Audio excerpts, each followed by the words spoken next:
Welcome to CBSE words. इस video में हम ग्रेड 7 साइंस का थर्ड चैप्टर जिसका नाम है electricity circuits and their components ये डिस्कस करेंगे। इससे पहले की चैप्टर्स की वीडियो अपलोड हो चुकी है। अगर आपने नहीं देखा तो description as well as comment section में आपको प्लेलिस्ट का लिंक मिल जाएगा, वहां से देख सकते हो। ना मिले तो मुझे कमेंट कर देना, I will share you the link. Nihal और उसके क्लासमेट्स एक्साइटेड थे क्योंकि वो स्कूल ट्रिप पे भाखरा नंगल डैम जाने वाले थे। There they would visit the hydro electric power house where the force of falling water was use to generate electricity. वहां पर वो हाइड्रो इलेक्ट्रिक पावर हाउस को विजिट करेंगे। पावर हाउस यानी ऐसी जगह जहां से इलेक्ट्रिसिटी जनरेट होती है, प्रोड्यूस होती है। अब इलेक्ट्रिसिटी जनरेट करने के कई तरीके हैं, कई तरीके से जनरेट होती है, जैसे विंड का यूज़ करके, सोलर का यूज़ करके, जो सोलर पैनल्स वगैरह होते हैं। उसी तरह से एक तरीका होता है जहां पर हम वाटर का यूज़ करते हैं। बेसिकली वाटर काफ़ी हाइट से फॉल करता है, गिरता है, तो उसी वाटर का यूज़ करके इलेक्ट्रिसिटी जनरेट की जाती है। तो जहां पर इस तरीके से इलेक्ट्रिसिटी जनरेट की जाती है उसको हम कहते हैं हाइड्रो इलेक्ट्रिक पावर हाउस। अभी कैसे वर्क करता है इसको हायर ग्रेड्स में आप पढ़ोगे। They also looked forward to the free 13 kilometre train ride from Nangal in Punjab to Bhakra in Himachal Pradesh along the beautiful Sutlej river through the Shivalik hills. अब वहां पर वो एक 13 किलोमीटर की ट्रेन राइड भी लेने वाले हैं। नांगल जो कि पंजाब में है, वहां से भाखरा जो कि हिमाचल प्रदेश में है, वहां तक वो ट्रेन से जाएंगे जो कि 13 किलोमीटर की डिस्टेंस है। अच्छा, ये जो डैम है वो सतलज रिवर पे बना हुआ है, तो वहां से उनको रिवर का जो ब्यूटीफुल व्यू है वो मिलेगा। यहीं पर शिवालिक हिल्स भी प्रेजेंट है, तो उसके थ्रू होते हुए इनकी पूरी ट्रेन जाएगी। अब ट्रिप पे जाने से पहले निहाल और उसके क्लासमेट को एक ग्रुप असाइनमेंट मिला to prepare a presentation on the uses of electricity. तो उनको एक प्रेजेंटेशन बनाना था जिसके अंदर इलेक्ट्रिसिटी के यूजेस बताने थे कि कहाँ कहाँ पर इलेक्ट्रिसिटी का यूज होता है। They began by looking around their houses, then their school, followed by their neighborhood, their city, and finally they searched the internet. तो उन्होंने सबसे पहले अपने घर में देखा कि हमारे घर में कहाँ कहाँ पर इलेक्ट्रिसिटी यूज़ हो रही है, फिर स्कूल में कहाँ कहाँ यूज़ हो रही है, नेबरहुड अपने आस पड़ोस देखा, पूरे शहर में कहाँ कहाँ इलेक्ट्रिसिटी यूज़ हो रही है, फिर इंटरनेट पर सर्च किया कि और चीज़ें हमको पता चल जाएँ। To their astonishment their list kept growing. तो जब इस तरीके से उन्होंने लिस्ट बनाना स्टार्ट किया तो बहुत बड़ी लिस्ट बन गई। They decided to organise the uses under different headings. तो फिर उन्होंने ये सोचा कि यार इतने ढेर सारे यूजर्स हमारे पास आ गए हैं, एक काम करते हैं अलग अलग हेडिंग्स के अंडर यूजर्स को ऑर्गेनाइज कर देते हैं। जैसे पहली हेडिंग उन्होंने डाल दी कुकिंग, यानी कुकिंग के लिए कहाँ कहाँ पर इलेक्ट्रिसिटी यूज होती है। जैसे इलेक्ट्रिक केटल हो गई, mixer grinder, toaster, oven, microwave, ये वो चीज़ें हैं जो इलेक्ट्रिसिटी से चलती हैं और इसको हम कुकिंग में यूज़ करते हैं। फिर लाइटिंग की बात कर लें, रोशनी के लिए इलेक्ट्रिसिटी का यूज़ घरों में होता है, ऑफिस में होता है, स्ट्रीट्स में, मार्केट्स में, फैक्ट्रीज में। यहाँ पर जो लाइटिंग की जाती है, रोशनी की जाती है, वो कैसे होती है? इलेक्ट्रिसिटी का यूज़ करके। इसी तरह ट्रांसपोर्टेशन की बात कर लें तो ट्रेन्स हो गई, बस, कार, स्कूटर, लिफ्ट, एस्केलेटर, ये सारी वो चीज़ें हैं जो ट्रांसपोर्टेशन में काम आती हैं, मतलब एक जगह से दूसरी जगह पहुँचाने में काम आती हैं, और यहाँ भी इलेक्ट्रिसिटी का यूज़ होता है। जैसे आजकल तो electric bus, electric car, electric scooter वगैरह आ गई है। फिर हीटिंग एंड कूलिंग की बात कर लें तो जो फ़ैन हो गया, रूम हीटर, इमर्जन रॉड, जैसे बाल्टी में पानी जो है गर्म करना होता है तो वो इमर्जन रॉड आता है, उसको डाल दिया जाता है तो उस वाटर को गर्म कर देता है। गीज़र हो गया, रेफ्रिजरेटर, एयर कंडीशनर, ये सारी वो चीज़ें हैं जो हीटिंग या कूलिंग में मदद करती हैं और ये इलेक्ट्रिसिटी से चलती हैं। फिर इंटरटेनमेंट की बात कर लें, टेलीविज़न, रेडियो, कम्युनिकेशन की बात कर लें, मोबाइल फ़ोन, इंटरनेट, इसके अलावा और भी चीज़ें जैसे वाटर पंप हो गया, क्रेन हो गया, कंप्यूटर हो गया, इन सब जगह इलेक्ट्रिसिटी का यूज़ होता है। क्या आप निहाल की हेल्प कर सकते हो कुछ और यूजेस इसकी लिस्ट में ऐड करके? तो चलो एक एक मैं ऐड कर देता हूँ, उसके अलावा और भी ऐड करना चाहते हो तो कर सकते हो। कुकिंग की बात कर लें तो आजकल एयर फ्रायर बड़ा चल रहा है। लाइटिंग की बात कर लें तो स्टेडियम्स के अंदर लाइटिंग का काफ़ी यूज़ होता है। ट्रांसपोर्टेशन में जो मेट्रो ट्रेन है वो इलेक्ट्रिसिटी का यूज़ करती है। फिर इसी तरह से हीटिंग कूलिंग की बात कर लें तो हेयर ड्रायर हो गया। इंटरटेनमेंट की बात कर लें तो जैसे लैपटॉप या पीसी हो गया। कम्युनिकेशन में जो वाईफाई राउटर हो गया, उसको वर्क करने के लिए इलेक्ट्रिसिटी की यूज़ होता है। अदर्स की बात कर लें, वैक्यूम क्लीनर हो गया, एक्सरे मशीन हो गई, एमआरआई मशीन हो गई, यहाँ भी इलेक्ट्रिसिटी का यूज़ होता है। Also suggest some other ways of grouping the uses of electricity. इसी तरह से और भी वेज आप सजेस्ट करो जिससे हम इलेक्ट्रिसिटी के यूजेस को ग्रुप कर सकते हो। तो इस तरह से हम ग्रुप कर सकते हैं कि वो जो इलेक्ट्रिसिटी है वो कहाँ पर यूज़ हो रही है। जैसे डोमेस्टिक यानी घरों के अंदर जो यूज़ होती है, इलेक्ट्रिसिटी का यूज़ कॉमर्शियल पर्पज़ के लिए भी किया जाता है, जैसे शॉप्स वगैरह हो गया, मॉल्स हो गए। इंडस्ट्रीज़ के अंदर यूज़ होता है इलेक्ट्रिसिटी का। जो पब्लिक प्लेसेस हैं, जैसे आप सड़क पे जब चलते हो तो किनारे किनारे जो लाइट लगी होती है यानी स्ट्रीट लाइट, वो भी तो इलेक्ट्रिसिटी से चलती है। फिर जो ट्रैफिक सिग्नल है वो भी इलेक्ट्रिसिटी पे वर्क करता है। हम इलेक्ट्रिसिटी का यूज़ हर समय करते हैं, तो चलिए कुछ और चीज़ें हम इलेक्ट्रिसिटी के बारे में जानते हैं। अभी चीज़ आप पहले पढ़ चुके हो कि जो इलेक्ट्रिसिटी है वो जनरेट होती है कई तरीके से। जैसे विंड मिल्स हो गई, वो इलेक्ट्रिसिटी जनरेट करती हैं। कैसे करती हैं? By using wind energy. तो विंड एनर्जी का यूज़ करके जो विंड मिल्स हैं वो इलेक्ट्रिसिटी जनरेट करती हैं। इसी तरह जो सोलर पैनल्स हैं वो सन की जो एनर्जी है उसको कैप्चर करके इलेक्ट्रिसिटी बनाती है। बाय फॉलिंग वाटर, जो पानी गिरता है काफ़ी हाइट से, उसका यूज़ करके भी इलेक्ट्रिसिटी जनरेट की जाती है, जिसके लिए हमको डैम्स वगैरह बनाना होता है। फिर जो नेचुरल गैस या कोल हो गया, इसका यूज़ करके भी इलेक्ट्रिसिटी हम जनरेट करते हैं। In chapter nature's treasure in grade 6 science textbook curiosity, तो ग्रेड 6 में आपने इसके बारे में पढ़ा है। The electric supply from these sources reaches our home and factories via wires. अब ये जो सोर्सेज हैं, यानी जहां से इलेक्ट्रिसिटी बन रही है, वहां से हमारे घरों में या फैक्ट्रीज में इलेक्ट्रिसिटी कैसे आती है? वायर्स के थ्रू। For example, at home we plug in various devices to the electrical sockets in the wall. तो किसी भी इलेक्ट्रिकल डिवाइस को अगर हमको चलाना होता है तो उसके लिए हम क्या करते हैं? वॉल में जो सॉकेट लगा होता है उसी में उस डिवाइस को प्लग कर देते हैं। फॉर एग्जाम्पल, अगर हमको वॉशिंग मशीन को चलाना है तो वॉशिंग मशीन का जो प्लग है वो सॉकेट के अंदर लगा के बटन ऑन कर देते हैं और वो चलने लगता है। However, to learn about electricity, we will focus on a portable source of electricity that most of us have used. लेकिन इलेक्ट्रिसिटी के बारे में लर्न करने के लिए हम पोर्टेबल सोर्स ऑफ इलेक्ट्रिसिटी का यूज़ करेंगे। पोर्टेबल सोर्स मतलब ऐसा सोर्स जिसको हम कहीं ले जा सकते हैं, मूव करा सकते हैं। अब जैसे घर के अंदर जो इलेक्ट्रिसिटी की सप्लाई होती है उसको लेकर कहीं आप जा नहीं सकते ना, वो तो आपके घर के लिए है सिर्फ। लेकिन जो सेल हो गया, बैटरी हो गई, उसको आप कहीं भी ले जा सकते हो, यानी वो पोर्टेबल है, उसको मूव किया जा सकता है। तो यहाँ पर इलेक्ट्रिसिटी को स्टडी करने के लिए हम पोर्टेबल सोर्स ऑफ इलेक्ट्रिसिटी का यूज़ करेंगे, जिसको आमतौर से हम सभी ने यूज़ किया है। भाई सेल, बैटरी वगैरह तो हम यूज़ करते ही रहते हैं। Let us start with its use in a common device like a torch light. तो चलिए हम स्टार्ट करते हैं टॉर्च लाइट से, जो कि एक कॉमन से डिवाइस है जहाँ पर पोर्टेबल सोर्स ऑफ इलेक्ट्रिसिटी का यूज़ होता है। भाई टॉर्च को वर्क करने के लिए सेल्स की ज़रूरत पड़ती है, तो सेल्स क्या है? पोर्टेबल सोर्स ऑफ इलेक्ट्रिसिटी है। अब यहाँ पर एक क्वेश्चन दिया है, the danger signs on electric poles and other appliances warn people that electricity may be dangerous if not carefully handled. इस तरह का साइन आपने इलेक्ट्रिक पोल पे या फिर कुछ जो अप्लायंसेज हैं वहाँ पर देखा होगा। मतलब ऐसे एक ट्राइंगुलर फ्रेम होता है, उस पर ये एरो जैसा सिंबल बना होता है। तो ये डेंजर साइन है, ये वार्न करने के लिए होता है कि अगर इसको केयरफुली आपने हैंडल नहीं किया तो जो इलेक्ट्रिसिटी है वो डेंजरस भी हो सकती है। इलेक्ट्रिसिटी की वजह से लोगों की जान भी चली जाती है। अक्सर आप सुनते रहते होगे बिजली का झटका लग गया। तो कहीं भी ऐसा साइन अगर आप देखो तो आपको बहुत सावधान रहने की ज़रूरत है। Never ever perform experiments with power supply at your home और स्कूल। कभी भी जो पावर सप्लाई है जो घर में या स्कूल में आ रही है उसका यूज़ करके एक्सपेरिमेंट नहीं करना है, क्योंकि अभी आप इलेक्ट्रिसिटी के बारे में इतना नहीं जानते, अभी तो आप सीख रहे हो। तो सीखने के लिए आपको पावर सप्लाई का यूज़ नहीं करना है। Even electricity from portable generators can be dangerous. अब पोर्टेबल जनरेटर्स भी आते हैं, उसका भी यूज़ आपको नहीं करना है, क्योंकि वो भी काफ़ी पावरफुल होता है, यानी वो जो इलेक्ट्रिसिटी प्रोड्यूस कर रहा है वो भी डेंजरस है। तो आपको क्या यूज़ करना है? आपको सिर्फ बैटरीज या सेल्स यूज़ करना है, जो कि टॉर्च लाइट के अंदर, वॉल क्लॉक्स, रेडियोज या रिमोट्स के अंदर यूज़ होते हैं। मतलब इलेक्ट्रिसिटी के एक्सपेरिमेंट करने के लिए इन्हीं बैटरीज या सेल्स का आपको जस्ट यूज़ करना है। तो चलिए स्टार्ट करते हैं अपना पहला टॉपिक 3.1 अ टॉर्च लाइट। आपने टॉर्च लाइट का यूज़ किया होगा, जिसको हम टॉर्च या फ्लैश लाइट भी कहते हैं। Activity 3.1 let us explore. आपको एक टॉर्च लाइट ले लेनी है जो कि सिमिलर हो उससे जो कि आपको यहाँ फिगर 3.1 में शो कर रहा है। केयरफुली ऑब्जर्व करो। Do you notice a lamp? क्या आपको उसके अंदर कोई लैम्प दिखाई पड़ा? तो यहाँ पर अंदर की तरफ देखोगे तो आपको एक लैम्प दिखेगा एंड अ स्विच, और ये ऊपर की तरफ आप जो देख रहे हो ये स्विच है। Slide it switch and observe. अब स्विच को स्लाइड करो और ऑब्जर्व करो। Does the torch lamp glow? क्या टॉर्च के अंदर जो लैम्प लगा हुआ है वो ग्लो करने लगा? The answer is yes, glow करने लगेगा, मतलब टॉर्च के अंदर से रोशनी निकलने लगेगी। Now slide the switch back to its original position and observe the torch lamp. अब जो स्विच है उसको स्लाइड करके वापस जो उसकी ओरिजिनल पोजीशन थी वहां पहुंचा दो, फिर ऑब्जर्व करो। तो अब देखो कि टॉर्च बुझ गई।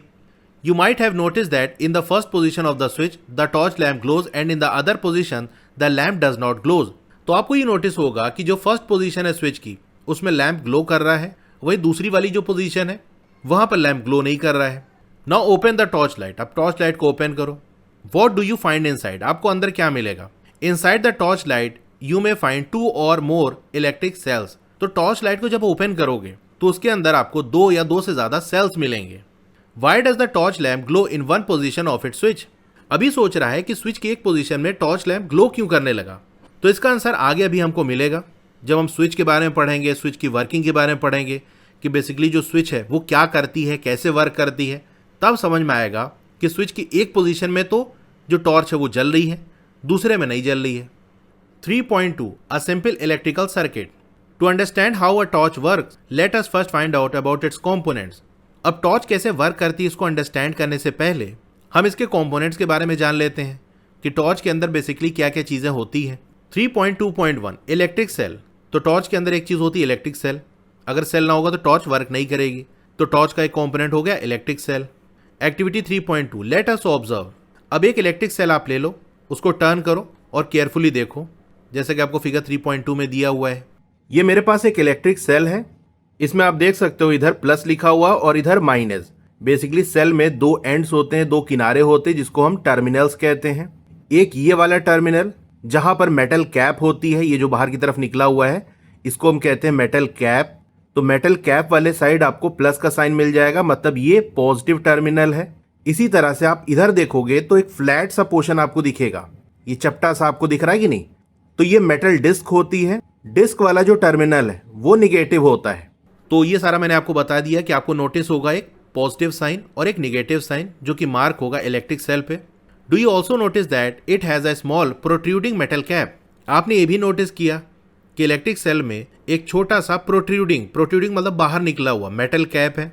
मतलब आपने देखा ना कि जैसे ये सेल है उसमें एक छोटा सा ये बाहर निकला हुआ हिस्सा है जो कि मेटल का बना होता है। तो इसी की बात हो रही है कि प्रोट्रूडिंग यानी बाहर निकला हुआ मेटल कैप है, ये आपको ऑब्जर्व होगा on one side and a flat metal disc on the other side. तो एक साइड छोटा सा प्रोट्रूडिंग मेटल कैप आपको नोटिस होगा और दूसरा वाला जो साइड है वहां पर एक फ्लैट सी मेटल डिस्क आपको ऑब्जर्व हुई होगी। सारे ही इलेक्ट्रिक सेल्स में दो टर्मिनल्स होते हैं, यानी दो एंड्स, दो किनारे होते हैं। एक होता है पॉजिटिव, दूसरा होता है निगेटिव। जो मेटल कैप है वो पॉजिटिव टर्मिनल है इलेक्ट्रिक सेल का, वही जो मेटल डिस्क है वो निगेटिव टर्मिनल है। The electric cell is a portable source of electrical energy. अब जो इलेक्ट्रिक सेल है वो एक पोर्टेबल सोर्स है इलेक्ट्रिकल एनर्जी का, आप सेल को लेके कहीं भी जा सकते हो। 3.2.2 अब बात कर लेते हैं बैटरी की। In a torch we generally use more than one cell are those placed in any particular order. अब टॉर्च में आमतौर से हम एक से ज़्यादा सेल का यूज़ करते हैं, तो वो जो सेल है वो क्या किसी पर्टिकुलर ऑर्डर में प्लेस किए जाते हैं, या फिर आप कैसे भी सेल को प्लेस कर दो, काम चल जाएगा। चलिए इसके बारे में जानते हैं। Activity 3.3 let us experiment. अब एक टॉर्च आपको ले लेनी है जिसके अंदर दो सेल्स का यूज़ होता है। उसके कंपार्टमेंट को ओपन करो और दोनों सेल को बाहर निकाल लो। Put the cell back in a different order. अब वापस से सेल को टॉर्च के अंदर डाल दो, लेकिन इस बार आप ऑर्डर चेंज कर दो। जैसे एक सेल ये है और दूसरा सेल ये है, ये टॉर्च का फ्रेम है, मतलब टॉर्च के अंदर ये दो सेल ऐसे लगा हुआ था। आपने दोनों सेल को बाहर निकाला और ऑर्डर चेंज करके फिर से लगा दिया। यानी जैसे ये ब्लैक वाला सेल अभी नीचे है, आपने ऑर्डर चेंज कर दिया, रेड वाले को नीचे कर दिया और ब्लैक वाले को ऊपर कर दिया। Also try reversing the direction of one cell. इसी तरीके से आप ट्राई करो एक सेल के डायरेक्शन को रिवर्स करके, यानी जैसे ये ब्लैक वाला सेल है इसको आपने रिवर्स कर दिया। जो मेटल कैप वाला हिस्सा देख सकते हो अभी नीचे है, अगर इसको ऊपर कर दें तो ये इस तरह से कर दें। Then slide the switch and check whether the lamp glows in each case. तो इस तरह से करके स्विच को स्लाइड करो और देखो किस केस में जो लैम्प है वो ग्लो कर रहा है। देखो सेल का ऑर्डर चेंज करने से कोई फर्क नहीं पड़ेगा, कौन सेल पहले लगा रहे हो कौन सा बाद में लगा रहे हो, मतलब किसको ऊपर रख रहे हो किसको नीचे, इससे फर्क नहीं पड़ता। ऑर्डर चेंज करने के बाद आप स्विच को स्लाइड करोगे तो टॉर्च जल जाएगी, कोई दिक्कत की बात नहीं है। लेकिन अगर एक सेल के डायरेक्शन को आप फ्लिप कर दोगे, जैसे ये ऊपर वाला जो सेल है इसको आपने उलट दिया, जो कैप वाला हिस्सा है वो ऊपर कर दिया, या इस नीचे वाले की बात कर लें, इसको आपने ऐसे फ्लिप कर दिया, उलट दिया, मतलब पहले इसके कैप वाला हिस्सा नीचे था लेकिन अब ये ऊपर हो गया है। तो ऐसा करके जब आप स्विच को स्लाइड करोगे तो टॉर्च नहीं जलेगी। तो ऑर्डर रिवर्स करने पे यस जल जाएगी, सेल के डायरेक्शन को रिवर्स करोगे तो नहीं जलेगी। Check the order in which cells were placed in the torch when the lamp glows. तो आपको ये चेक करना है कि किस तरीके से हम सेल को प्लेस करें कि टॉर्च का जो लैम्प है वो ग्लो करने लगे। जब हमको दो या दो से ज़्यादा सेल्स को एक साथ यूज़ करना होता है, जैसे टॉर्च के अंदर आमतौर से दो सेल्स का यूज़ होता है, या टॉयज वगैरह के अंदर तो और ज़्यादा 3, 4, 5 इस तरह से सेल्स का यूज़ होता है, तो वहाँ पर हम सेल का कनेक्शन करते हैं, लेकिन उस कनेक्शन का एक ऑर्डर होता है। उसी तरह से जब आप कनेक्ट करोगे तब वो जो पूरा सेल का कॉम्बिनेशन है वो वर्क करेगा। तो कैसे कनेक्ट करते हैं, देखो ये दो सेल हमारे पास है, दोनों में ये पॉजिटिव निगेटिव है। सेल का कनेक्शन इस तरह से किया जाता है कि एक सेल का जो पॉजिटिव टर्मिनल है दूसरे का निगेटिव टर्मिनल ये आपस में कनेक्ट हो। तो जैसे मैंने इसको ये ऐसे कनेक्ट कर दिया, तो अब ये कनेक्शन सही है। क्यों सही है? क्योंकि यहां पर आप देख सकते हो इस वाले सेल का जो पॉजिटिव टर्मिनल है और इसका निगेटिव टर्मिनल ये आपस में एक दूसरे को टच कर रहे हैं, यानी ये कनेक्टेड है। तो ऐसा सेल अगर आप लगाओगे तो ये वर्क करेगा। इसी तरह से आप ऐसे भी कनेक्ट कर सकते हो, ये भी सही है। इसका पॉजिटिव इसका निगेटिव कनेक्ट हो गया। मतलब जब भी हमको दो सेल्स को कनेक्ट करना होता है तो एक सेल का पॉजिटिव टर्मिनल दूसरे का निगेटिव टर्मिनल ये आपस में कनेक्ट होता है, मतलब टच होता है। इसी तरह से अगर और भी सेल्स आपको लगाना है तो यहां पर ऐसे लगा सकते हो। वही कंडीशन है, ये प्लस है, दूसरे सेल का जो निगेटिव है वो इसके साथ आके कनेक्ट होगा।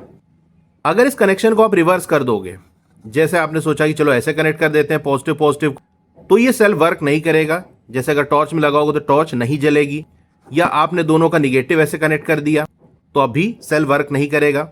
अच्छा, जब दो या दो ज्यादा सेल को हम आपस में कनेक्ट करते हैं तो वो पूरा जो कॉम्बिनेशन है वो बैटरी कहलाती है। तो अभी एक सेल है, एक और सेल मैंने लाके इसके साथ ऐसे कनेक्ट कर दिया, तो अब ये जो पूरा कॉम्बिनेशन है दोनों सेल को मिलाकर हम देखें तो ये एक बैटरी बन गई। The lamp glows when the cells are placed in the order as shown in figure 3.3। तो जैसे मैंने आपको दिखाया कि एक ऑर्डर है, उसी तरह से सेल को प्लेस करने पे जो टॉर्च का लैंप है वो ग्लो करेगा। Notice how the terminals of the two cells are connected. अब नोटिस करो दोनों सेल्स के जो टर्मिनल्स हैं वो किस तरह से कनेक्टेड है। तो जैसे मैंने आपको दिखाया, जो पॉजिटिव टर्मिनल है एक सेल का वो कनेक्ट होगा निगेटिव टर्मिनल दूसरे सेल के, एक का पॉजिटिव एक का निगेटिव। इस तरह से हमको कनेक्शन करना है। जैसे कि ए वाली फिगर में आप देख सकते हो पॉजिटिव निगेटिव ये आपस में टच हो रहे हैं। बी में आप देख सकते हो 4 सेल्स कनेक्टेड है, लेकिन हर कनेक्शन कैसा है? Negative positive. यहां भी निगेटिव पॉजिटिव निगेटिव पॉजिटिव, इस तरह से आपस में ये कनेक्ट है। सच a combination of 2 or more cells is called a battery. तो दो या दो ज्यादा सेल्स का जो कॉम्बिनेशन है उसको हम बैटरी कहते हैं। तो ए वाली फिगर में आपको एक बैटरी दी है जो कि 2 सेल से बनी है। बी वाले में जो बैटरी है वो 4 सेल से बनी है। For many devices we may need more than 1 cell. अब बहुत से डिवाइसेज ऐसे होते हैं जहां पर हमको एक से ज्यादा सेल की जरूरत पड़ती है। So we connect 2 or more cells together as shown in figure 3.3। तो जैसा ऊपर अभी हमने देखा उस तरीके से सेल्स को हम कनेक्ट कर देते हैं। Connecting more than 1 cell provide energy to the circuit for a longer time and और मोर एनर्जी। जब एक से ज्यादा सेल को कनेक्ट किया जाता है तो वो लंबे समय तक एनर्जी को प्रोवाइड करता है, इसी के साथ साथ ज्यादा एनर्जी भी प्रोवाइड करता है। इसको आप ऐसे समझो कि अगर आपके पास एक बोतल पानी है तो वो ज़्यादा टाइम तक चलेगी, आपके पास 2 बोतल या 3 बोतल पानी है तो वो ज़्यादा टाइम तक चलेगी। भाई जितनी ज़्यादा बोतल आपके पास होगी उतने टाइम तक पानी चलेगा। इसी तरह से एक बोतल पानी होगा तो उससे बहुत काम नहीं हो सकता। फॉर एग्जाम्पल अगर आपको नहाना है तो एक बोतल पानी से काम नहीं होगा, लेकिन अगर 10 बोतल है तो उससे हाँ काम भर का तो नहा ही लोगे। तो उसी तरह से एक सेल जल्दी खत्म हो जाएगा, एक से ज़्यादा सेल अगर कनेक्ट करेंगे तो वो लंबे समय तक चलेगा। कई सारे सेल होंगे तो वो एनर्जी भी ज़्यादा प्रोवाइड करेंगे। अब एक फैसिनेटिंग फैक्ट आपको दिया है, the term battery is also used for a single cell. देखो वैसे तो अगर एक से ज़्यादा सेल होता है तो उसके लिए हम बैटरी वर्ड का यूज़ करते हैं, लेकिन एक सेल के लिए भी हम बैटरी टर्म का यूज़ कर सकते हैं। We use the term battery even for a single cell that powers our mobile phones. जैसे हमारे मोबाइल फ़ोन के अंदर एक सिंगल सेल होता है, उसको हम क्या कहते हैं? बैटरी कहते हैं ना। वहाँ कॉम्बिनेशन तो बना होता नहीं कि कई सारे सेल लगे हैं आपस में कनेक्ट है, वो एक सिंगल पीस होता है ना, लेकिन फिर भी उसको हम क्या कहते हैं? बैटरी कहते हैं। तो बैटरी टर्म का यूज़ हम सिंगल सेल के लिए भी कर लेते हैं। 3.2.3 इलेक्ट्रिक लैम्प। चलिए इलेक्ट्रिक लैम्प के बारे में जानते हैं। बेसिकली 2 तरीके के लैम्प के बारे में हम जानेंगे, जिसमें से पहला है incandescent lamp. Activity 3.4 let us observe. For this activity you will acquire a torch light with an incandescent lamp और लाइट बल्ब। अब इस एक्टिविटी के लिए आपको एक ऐसी टॉर्च लाइट की जरूरत पड़ेगी जिसके अंदर इनकैंडेसेंट लैम्प का यूज होता है, या इसको हम कहते हैं लाइट बल्ब, उसका यूज होता है। Many old torch lights still use such lamps. बहुत सी पुराने जमाने की जो टॉर्च लाइट है उसमें अभी भी इस तरह का लैम्प यूज होता है। With your teacher's help confirm that your torch light uses an incandescent lamp. तो अगर कोई पुराने ज़माने की टॉर्च आपके पास है तो एक बार टीचर को दिखा लेना, तो टीचर आपको बता देंगे कि हाँ इसके अंदर इनकैंडेसेंट लैम्प लगा है या फिर ये एलईडी वाली टॉर्च है, जिसके बारे में आगे अभी हम देखेंगे। तो आपको ऐसी टॉर्च लाइट लेनी जिसके अंदर इनकैंडेसेंट लैम्प लगा होता है। Take the torch and examine its lamp. तो टॉर्च को ले लो और उसका जो लैम्प है यानी उसका जो बल्ब है उसको एग्जामिन करो। What do you see? आपको क्या दिखाई पड़ रहा है? You will notice a thin wire fixed in the middle of the glass bulb. आपको नोटिस होगा एक पतला सा वायर जो कि ग्लास बल्ब के मिडिल में फिक्स्ड है। ये यहाँ इस इमेज में देख सकते हो, ये पतला सा जो वायर आप देख रहे हो ये वाला, इसकी बात हो रही है। Now switch on the torch, which part of the lamp glows. अब टॉर्च की स्विच को ऑन करो, कौन सा पार्ट लैम्प का ग्लो कर रहा है। The thin wire inside the glass bulb of the lamp glows, तो यही जो पतला सा वायर है वही ग्लो करेगा, मतलब वहीं से रोशनी निकलेगी। तो ये मेरे पास एक इनकैंडेसेंट लैम्प है जो कि पुराने ज़माने की टॉर्च में यूज़ होता था। अब तो नई टॉर्च के अंदर इसको यूज़ नहीं करते। अब इसको अगर आप ध्यान से देखोगे, ये बल्ब के अंदर आप देखो, वीडियो क्वालिटी को थोड़ा अच्छा करके देखना, तो यहाँ पर आप देख सकते हो बीच में एक पतला सा वायर है, जो ये दोनों जो थिक वायर है, मतलब एक वायर आपको ये दिख रहा होगा और एक ये वाला वायर, ये दोनों तो थिक है। तो ये जो थिन वाला वायर है, पतला वाला वायर, यही ग्लो करता है, मतलब यहीं से रोशनी निकलती है। चलिए मैं आपको दिखाता हूं। अब देखना, मैं इसको सेल से कनेक्ट करूंगा, ये देख सकते हो बीच वाला जो वायर है वही ग्लो हो रहा है कि नहीं। The glowing thin wire is called the filament of the lamp. यही जो ग्लो करने वाला, चमकने वाला पतला सा वायर है, इसी को हम कहते हैं कि ये लैम्प का फिलामेंट है। तो ध्यान रखना, फिलामेंट क्या होता है? बल्ब का वो पार्ट जो ग्लो करता है, जहां से बेसिकली लाइट निकलती है। Take out the lamp with the help of your teacher and inspect it from all sides. अब टीचर की हेल्प से उस लैम्प को आप निकाल लो और हर तरफ से उसको इंस्पेक्ट करो, देखो how is it filament fixed. अब इसका जो फिलामेंट है वो कैसे फिक्स रहता है। तो ये ग्लास बल्ब है, इसके अंदर ये पतला सा जो आप देख रहे हो ये फिलामेंट है। फिलामेंट अटैच होता है थिक वायर से, जो कि एक लेफ्ट साइड और राइट साइड आपको मिल जाएगा। थिक वायर को सपोर्ट करने के लिए यहाँ पर एक चीज़ लगी होती है नीचे, जिसको हम कहते हैं इंसुलेटर। ये सपोर्ट के लिए होता है। ये जो आप पूरा चीज़ देख रहे हो जिसमें चूड़ी टाइप का बना है, बेसिकली इसको घुमा के टाइट किया जाता है, मतलब टॉर्च के अंदर इसको लगा के हम घुमा देते हैं तो ये फिक्स हो जाता है। तो ये जो पूरा पोर्शन देख रहे हो ये मेटल केस है और ये एक टर्मिनल है इस बल्ब का, मतलब बल्ब में दो टर्मिनल होते हैं, उसमें से एक जो टर्मिनल है वो मेटल केस है। फिर बीच में ब्लैक कलर से आप देखोगे वो है इंसुलेटर। फिर नीचे की तरफ होती है मेटल टिप, ये दूसरा टर्मिनल है इस बल्ब का। The filament is attach to two thick wires that supports it. तो जैसे मैंने आपको दिखाया कि जो फिलामेंट है वो अटैच होता है दो थिक वायर से और ये इसको सपोर्ट भी करते हैं, मतलब इसे अटैच ना हो तो वो गिर जाए। As shown in figure 4.3a, one thick wire connects to the metal case at the lamp's base while the other connects to the metal tip at the center of the base। तो एक जो thick wire है वो metal case से connect रहता है, जैसा कि आप इस नीचे वाली फिगर में देख सकते हो, सिंपल करके इसको बनाया गया है। तो यहाँ पर ये जो आप देख रहे हो ये तो फिलामेंट है। फिलामेंट का जो एक एंड है वो एक थिक वायर से कनेक्ट है और ये वायर जाके मेटल केस से कनेक्ट रहता है। फिलामेंट का दूसरा एंड दूसरे थिक वायर से कनेक्ट है। ये दूसरा वाला जो थिक वायर है वो देख रहे हो नीचे जाके बेस से कनेक्ट है। These form the two terminals of the lamp। तो जो मेटल केस है और लैम्प का बेस, ये दो टर्मिनल हो गए लैम्प के, and are fixed in a way that they do not touch each other. और इस तरह से ये दोनों फिक्स रहते हैं कि एक दूसरे को टच नहीं करते। बीच में इंसुलेटर वाला पार्ट होता है, जैसे कि ऊपर आपने देखा, ये जो ब्लैक कलर से आप देख रहे हो ये इंसुलेटर है जो कि इन दोनों को अलग रखता है। तो यही जो थिन वायर है इसको हम कहते हैं फिलामेंट। जो फिलामेंट है वो अटैच्ड होता है दो थिक वायर से। एक वायर आप ये देख रहे हो, दूसरा वायर ये है।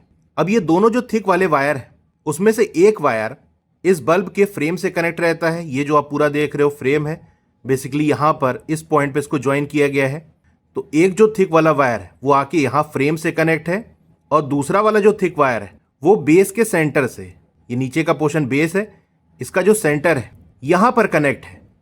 तो ये दोनों ही, यानी फ्रेम वाला पार्ट और बेस वाला पार्ट, ये इस बल्ब के, या हम कह सकते हैं ये जो लैम्प है उसके टर्मिनल्स हैं। बेसिकली टर्मिनल्स को ही हम सेल या बैटरी से कनेक्ट करते हैं, जिसके बारे में आगे भी हम देखेंगे।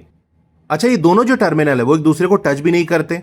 ये फ्रेम वाला टर्मिनल है और ये बेस वाला टर्मिनल, दोनों आपस में टच नहीं हो रहे हैं ना, अलग अलग हैं। In such incandescent lamps the filament gets hot and glows to produce light. अब ये जो लाइन है वो बहुत इंपॉर्टेंट है। इसके अंदर बेसिकली ये बताया जा रहा है कि ये जो इनकैंडेसेंट लैम्प है वो वर्क कैसे करते हैं, कैसे उसमें से रोशनी निकलती है। तो देखो, जब करंट फिलामेंट से पास होकर जाता है तो उसकी वजह से जो फिलामेंट है वो काफ़ी ज़्यादा गर्म हो जाता है, इतना गर्म कि वो चमकने लगता है।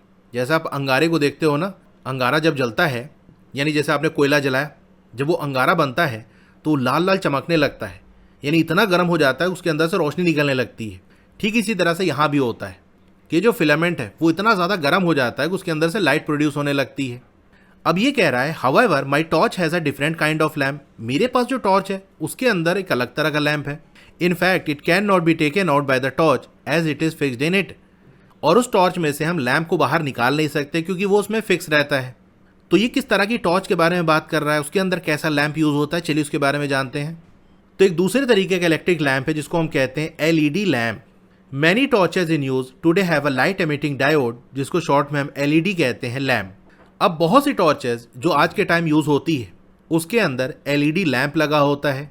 एलईडी का फुल फॉर्म भी बहुत इंपॉर्टेंट है, याद रखना, ये होता है लाइट एमिटिंग डायोड। अब ये डायोड क्या है ये तो आप आगे क्लास में पढ़ोगे, अभी जस्ट आपको इसका नाम याद रखना है कि एलईडी का मतलब light emitting diode instead of an incandescent lamp. तो आज के टाइम में जो नई टॉर्चेज आ रही हैं उसके अंदर इनकैंडेसेंट लैम्प ना यूज़ होके एलईडी लैम्प का यूज़ होता है, जैसा कि आपको फिगर में दिख रहा है। तो इस टॉर्च को आप ऐसे फ्रंट से देखोगे तो ऐसा कुछ दिखेगा। इसके अंदर आप देख सकते हो एक छोटा सा लैम्प लगा हुआ है, इसको हम कहते हैं एलईडी लैम्प। अब ये एलईडी वगैरह क्या है इसके बारे में थोड़ा जानते हैं। Activity 3.5 late us observe. अब टॉर्च के अंदर जो एलईडी लगी है उसको तो आप निकाल नहीं सकते, लेकिन मार्केट में अलग से मिलती है।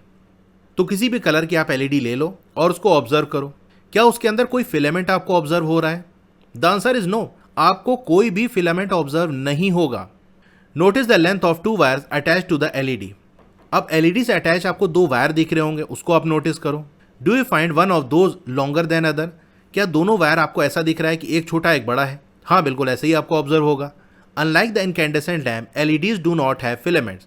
इनकैंडेसेंट लैम्प्स के अंदर फिलामेंट का यूज होता है जैसा कि हमने देखा, लेकिन एलईडी के अंदर ऐसा कोई फिलामेंट नहीं होता।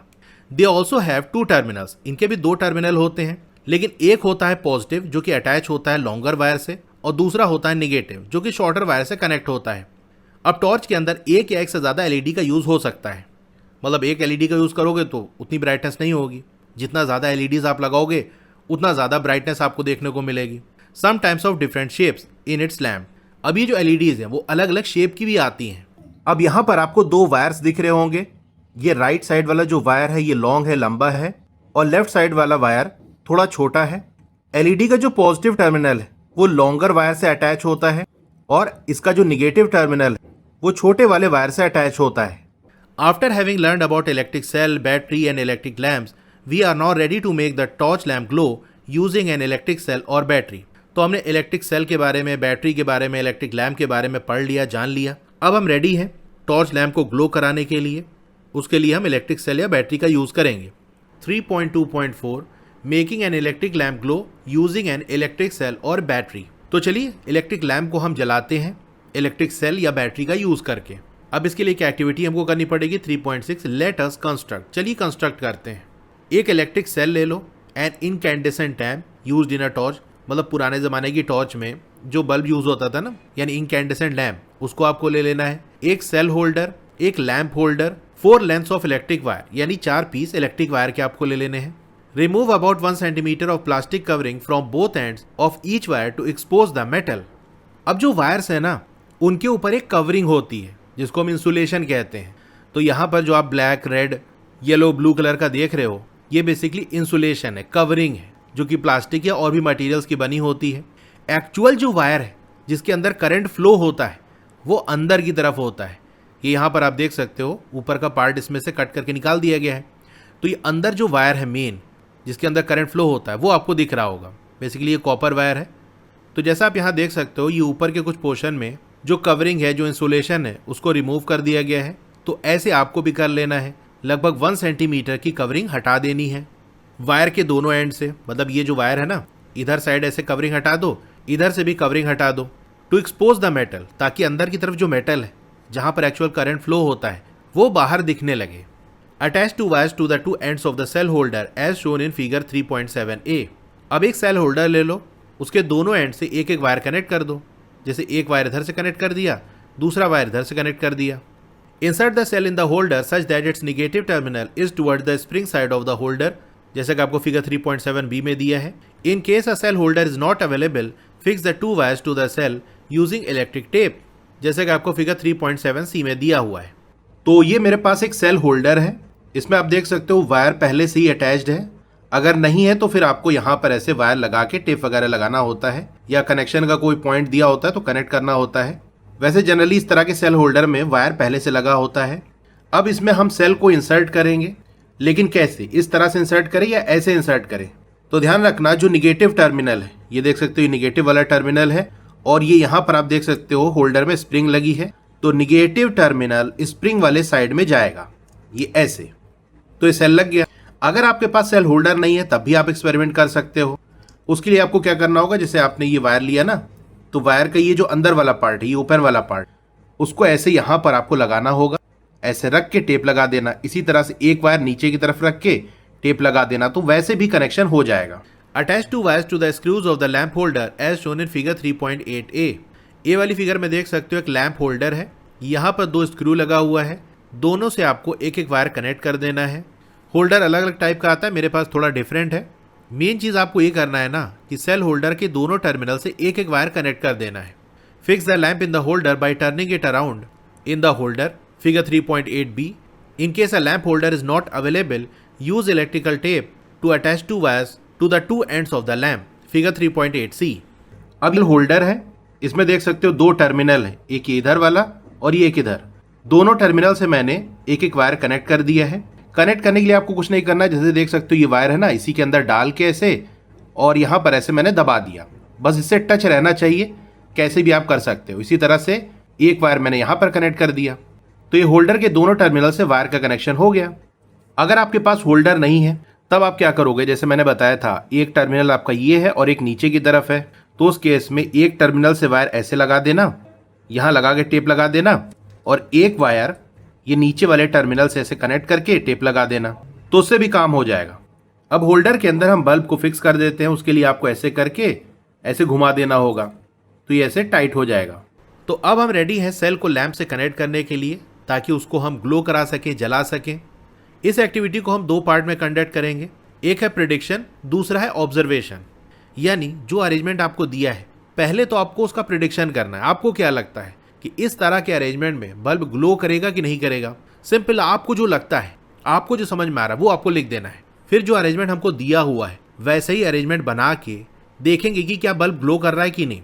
फिर आप देख लेना आपने जो प्रेडिक्ट किया था और आपका जो ऑब्जर्वेशन है, क्या वो सेम है या डिफरेंट है।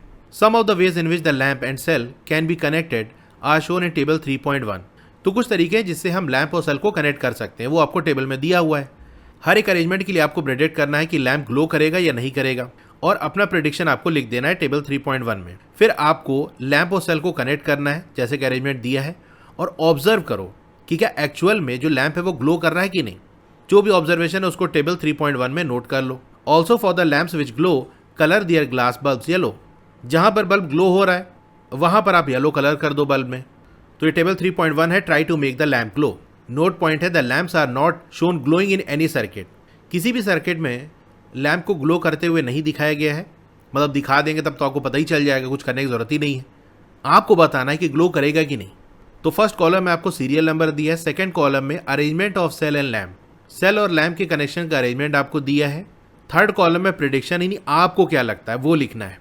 और फोर्थ वाले में आप जब उस अरेंजमेंट को बना रहे हो तो आपको क्या ऑब्जर्व हो रहा है। प्रेडिक्शन वाला तो अवेयरनेस भर लेना, मतलब आपको जो लगता है, कुछ सही गलत नहीं है। आपको लगता है ग्लो करेगा तो लिख दो ग्लो करेगा, आपको लगता है नहीं ग्लो करेगा तो फिर कह दो नॉट ग्लो। मेन चीज़ है ऑब्जर्वेशन कि एक्चुअल में क्या होगा जब ऐसा अरेंजमेंट हम बनाएंगे तो। अब फर्स्ट अरेंजमेंट की अगर हम बात कर लें तो यहाँ पर आप देख सकते हो ये सेल का पॉजिटिव टर्मिनल है। सेल के पॉजिटिव टर्मिनल को हमने बल्ब के या लैंप के एक टर्मिनल से कनेक्ट किया है। इसी तरह से सेल का जो निगेटिव टर्मिनल है उसको हमने लैंप के दूसरे टर्मिनल से कनेक्ट किया है। तो ऐसा अरेंजमेंट करने पे क्या लैंप ग्लो करेगा या नहीं, चलिए देखते हैं। तो यहाँ पर सेल के पॉजिटिव टर्मिनल को हम बल्ब के एक टर्मिनल से कनेक्ट कर लेते हैं, और सेल का जो निगेटिव टर्मिनल है उसको बल्ब के दूसरे टर्मिनल से कनेक्ट करते हैं। तो देखो जैसे ही हमने कनेक्ट किया ये बल्ब जलने लगा, तो हमने देखा कि जो बल्ब है वो ग्लो कर रहा है। सेकेंड अरेंजमेंट की बात कर लें, यहाँ पर हमको क्या करना है, सेल का जो पॉजिटिव टर्मिनल है उसको लैंप के एक टर्मिनल से कनेक्ट कर देंगे, लेकिन सेल का जो निगेटिव टर्मिनल है और बल्ब का दूसरा वाला जो टर्मिनल है उनका कनेक्शन हमने नहीं किया। यहाँ पर आप देख सकते हो दोनों वायर आपस में टच नहीं है, मतलब हमने सिर्फ सेल का पॉजिटिव टर्मिनल लैंप से कनेक्ट किया है, निगेटिव वाला कनेक्ट नहीं किया है। सेकेंड अरेंजमेंट में हमको सेल का जो पॉजिटिव टर्मिनल है उसको बल्ब के एक टर्मिनल से तो कनेक्ट करेंगे, लेकिन सेल का जो निगेटिव टर्मिनल है उसको बल्ब के दूसरे टर्मिनल से कनेक्ट नहीं कर रहा है। देख सकते हो इसके बीच में गैप है ना, कनेक्शन हमने यहाँ पर नहीं किया और बल्ब नहीं जल रहा है। यानी सिर्फ हम अगर पॉजिटिव टर्मिनल का ही कनेक्शन कर दें बल्ब से और निगेटिव वाला ना करें तो बल्ब नहीं जलेगा। तो यहाँ पर आपने देखा कि बल्ब ग्लो नहीं कर रहा है, नॉट ग्लो। थर्ड वाले अरेंजमेंट में आपको क्या करना है कि सेल का जो निगेटिव टर्मिनल है उसको बल्ब के एक टर्मिनल से हम कनेक्ट कर रहे हैं, लेकिन पॉजिटिव वाला जो टर्मिनल है वो बल्ब के दूसरे टर्मिनल से कनेक्ट नहीं हो रहा है। यहाँ आप देख सकते हो कनेक्शन नहीं है, मतलब सिर्फ निगेटिव वाला टर्मिनल ही बल्ब से कनेक्टेड है। थर्ड अरेंजमेंट में हम निगेटिव टर्मिनल को बल्ब से कनेक्ट कर देते हैं और पॉजिटिव टर्मिनल में हमने कनेक्शन नहीं किया। तो इस केस में भी आप देख सकते हो बल्ब नहीं जल रहा है, मतलब सिर्फ निगेटिव टर्मिनल का ही कनेक्शन अगर बल्ब से होगा तो भी बल्ब नहीं जलेगा। तो यहाँ भी हमने देखा कि बल्ब नहीं जल रहा है। फोर्थ अरेंजमेंट की बात कर लें। यहाँ पर हमने सेल का जो पॉजिटिव टर्मिनल है उसको बल्ब के दोनों टर्मिनल से कनेक्ट कर दिया। ये पॉजिटिव टर्मिनल से वायर निकल रहा है, देख सकते हो बल्ब का ये वाला टर्मिनल और ये वाला टर्मिनल, दोनों टर्मिनल पॉजिटिव से कनेक्ट हो गए हैं। अब यहाँ पर हमको क्या करना है, बल्ब का दोनों टर्मिनल सेल के एक ही टर्मिनल दैट इज पॉजिटिव वाले टर्मिनल से कनेक्ट कर देते हैं। तो बल्ब का ये वाला जो टर्मिनल है उसको हम सेल के पॉजिटिव टर्मिनल से कनेक्ट कर रहे हैं और बल्ब का दूसरा वाला जो टर्मिनल है उसको भी इसी पॉजिटिव वाले से ही कनेक्ट कर रहे हैं। तो यहाँ भी आप देख सकते हो बल्ब नहीं जल रहा है। तो इसका मतलब अगर बल्ब के दोनों टर्मिनल का कनेक्शन हम सेल के सिर्फ पॉजिटिव टर्मिनल से कर देंगे तो भी बल्ब नहीं जलेगा। तो यहाँ भी बल्ब ग्लो नहीं किया। फिफ्थ वाले अरेंजमेंट में हमको सेल का जो निगेटिव टर्मिनल है उसी से बल्ब के दोनों टर्मिनल को कनेक्ट कर देना है। ये वाला टर्मिनल और ये वाला टर्मिनल दोनों सेल के निगेटिव से कनेक्ट है, पॉजिटिव से कोई कनेक्शन ही नहीं है। फिफ्थ अरेंजमेंट में हमने क्या किया, बल्ब के दोनों टर्मिनल कनेक्शन सेल के निगेटिव टर्मिनल से कर दिया। तो चलो करते हैं, देखते हैं क्या होता है। ये कनेक्ट किया और ये दूसरा वाला टर्मिनल भी इसी निगेटिव वाले से मैंने कनेक्ट कर दिया। देख सकते हो बल्ब नहीं जल रहा ना। इसका मतलब अगर सेल का निगेटिव टर्मिनल बल्ब के दोनों टर्मिनल से कनेक्ट कर देंगे तो भी बल्ब नहीं जलेगा। तो यहाँ भी हमने देखा नॉट ग्लो। सिक्स वाले अरेंजमेंट की बात कर लें। यहाँ पर हमने क्या किया, फर्स्ट वाले में देखो पॉजिटिव को हमने इधर से कनेक्ट किया था, इस बार हमने पॉजिटिव वाले टर्मिनल को ये लैंप के इधर वाले टर्मिनल से कनेक्ट कर दिया। इसी तरह से जो निगेटिव वाला टर्मिनल है उसको ये ऊपर वाले टर्मिनल से कनेक्ट कर दिया। फर्स्ट वाले अरेंजमेंट में हमने रेड और ग्रीन वाले वायर को कनेक्ट किया था, मतलब सेल का जो पॉजिटिव टर्मिनल है वो बल्ब के ये वाला टर्मिनल जिससे हमने ग्रीन वायर कनेक्ट किया है उससे कनेक्शन किया था और निगेटिव टर्मिनल को इस येलो वायर वाले टर्मिनल से कनेक्ट किया था। अगर हम रिवर्स कर दें, यानी इस वाले वायर को यहां कनेक्ट कर दें, मतलब ये टर्मिनल पॉजिटिव से कनेक्ट हो जाए, ये निगेटिव से कनेक्ट हो जाए, तो देखते हैं क्या होता है। तो यहां भी देख सकते हो बल्ब जल रहा है। तो यहां पर हमने देखा कि जो बल्ब है वो ग्लो कर रहा है। तो जो लैंप है वो ग्लो कर रहा है arrangement at serial number 1 and 6 and does not glow in the remaining arrangement. तो 1 और 6 वाले में तो ग्लो कर रहा है लेकिन बाकी किसी में ग्लो नहीं कर रहा है। Now carefully look at the arrangements in which the lamp glows. अब ध्यान से देखो वो अरेंजमेंट जिसमें लैंप ग्लो कर रहा है, compare these with those in which the lamp does not glow, और उन अरेंजमेंट से कंपेयर करो जहां लैंप ग्लो नहीं कर रहा है। क्या आपको रीजन मिल रहा है इस डिफरेंस का? चलिए देखते हैं। फर्स्ट वाले अरेंजमेंट में आप देख सकते हो सेल का एक जो टर्मिनल है उसको हमने लैंप के एक टर्मिनल से कनेक्ट कर दिया और सेल का जो दूसरा टर्मिनल है उसको लैंप के दूसरे टर्मिनल से कनेक्ट कर दिया, तो बल्ब ग्लो कर रहा है। सिक्स्थ वाले अरेंजमेंट में भी ऐसा ही हो रहा है कि एक टर्मिनल लैंप के एक टर्मिनल से और सेल का दूसरा टर्मिनल लैंप के दूसरे टर्मिनल से कनेक्ट हो रहा है। बाकी सब में ऐसा नहीं हो रहा है। सेकेंड वाले में देखो सेल का एक टर्मिनल लैंप के एक टर्मिनल से तो कनेक्ट है, लेकिन सेल का दूसरा टर्मिनल और लैंप का दूसरा टर्मिनल ये आपस में कनेक्टेड नहीं है। थर्ड वाले में ही हो रहा है कि ये टर्मिनल आपस में कनेक्ट नहीं है। फोर्थ वाले में सेल का एक ही टर्मिनल बल्ब के दोनों टर्मिनल से कनेक्ट है, जबकि होना क्या चाहिए, सेल का एक टर्मिनल लैंप के एक टर्मिनल से कनेक्ट हो और सेल का दूसरा जो टर्मिनल है वो लैंप के दूसरे टर्मिनल से कनेक्ट हो। यहाँ तो लैंप के दोनों टर्मिनल को हमने एक ही सेल के टर्मिनल से कनेक्ट कर दिया, तो लैंप ग्लो नहीं किया। फिफ्थ वाले में भी यही प्रॉब्लम है, लैंप के दोनों टर्मिनल को हमने सेल के एक ही टर्मिनल से कनेक्ट कर दिया दैट इज निगेटिव वाले, तो लैंप ग्लो नहीं किया। 3.2.5 एन इलेक्ट्रिकल सर्किट। अभी इलेक्ट्रिकल सर्किट क्या होता है, चलिए इसके बारे में जानते हैं। The lamp glows when one terminal of lamp is connected to one terminal of the electric cell and the other terminal of the lamp to the other terminal of the cell as shown in figure 3.9। तो ये मैंने आपको बता दिया ना कि lamp glow कब करेगा, जब लैंप का एक टर्मिनल सेल के एक टर्मिनल से कनेक्ट हो और लैंप का दूसरा टर्मिनल सेल के दूसरे टर्मिनल से कनेक्ट हो। ये आपको फिगर 3.9 में दिया है। एन इलेक्ट्रिकल सर्किट, तो निगेटिव वाला इससे कनेक्ट है, पॉजिटिव वाला इससे कनेक्ट है। इसको रिवर्स भी कर सकते हो, निगेटिव को इससे कनेक्ट कर दो, पॉजिटिव को इससे कनेक्ट कर दो। This setup forms an electrical circuit which provides a complete path for electric current to flow through the lamp. तो ये जो सेटअप हमने बनाया ये इस फिगर के अंदर, ये क्या है, एक इलेक्ट्रिकल सर्किट बना रहा है। इलेक्ट्रिकल सर्किट बेसिकली एक ऐसा क्लोज्ड पाथ होता है जो कि इलेक्ट्रिक करंट को अलाउ करता है कि वो उसके थ्रू फ्लो करे। तो यहाँ पर आप देख सकते हो एक इलेक्ट्रिकल सर्किट है। यहाँ से अगर हम ऐसे ड्रॉ करना चाहें तो ये ऐसे चल के पूरा ये लूप बनना है कि नहीं, मतलब क्लोज पाथ बनना है कि नहीं। सेल के एक टर्मिनल से हम चले तो बल्ब से होते हुए दूसरे टर्मिनल तक आ गए, तो यही है electrical circuit. The lamp glows only when the current passes through the circuit. Lamp तभी ग्लो करेगा जब करंट सर्किट से पास करेगा, मतलब फ्लो करेगा। The direction of electric current in an electric circuit is taken to be from positive to negative terminal of the electric cell. अब electric current के flow का जो डायरेक्शन है वो होता है इलेक्ट्रिक सेल के या बैटरी के पॉजिटिव टर्मिनल से निगेटिव टर्मिनल की तरफ, मतलब ऐसा हम मान के चलते हैं। एक्चुअल में इसका उल्टा होता है, लेकिन अभी आपको वो दिया नहीं है तो उसको नहीं जानना। सिंपल सा जो यहाँ पर लिखा है उसी को आप याद रखो कि इलेक्ट्रिक करंट पॉजिटिव से निगेटिव की तरफ फ्लो करेगा। मतलब यहाँ पर इस डायग्राम में अगर हम देखें तो आप सोच रहे होगे करंट कैसे जाता होगा, यहाँ से निकल के ये ऐसे जाता है या फिर करंट इधर से फ्लो करता है ऐसे। तो जो हमने डायरेक्शन माना है वो है कि करंट सेल के पॉजिटिव टर्मिनल से निकलेगा, ऐसे जाके बल्ब के अंदर से होते हुए, मतलब उसके फिलामेंट के थ्रू होते हुए ये आ जाएगा निगेटिव की तरफ। ये पूरी साइकिल ऐसे चलती रहेगी, करंट फ्लो करता रहेगा और बल्ब जलता रहेगा। When the terminals of the lamp are connected with those of electric cell by wires, the current passes through the filament of the incandescent lamp and makes it glow.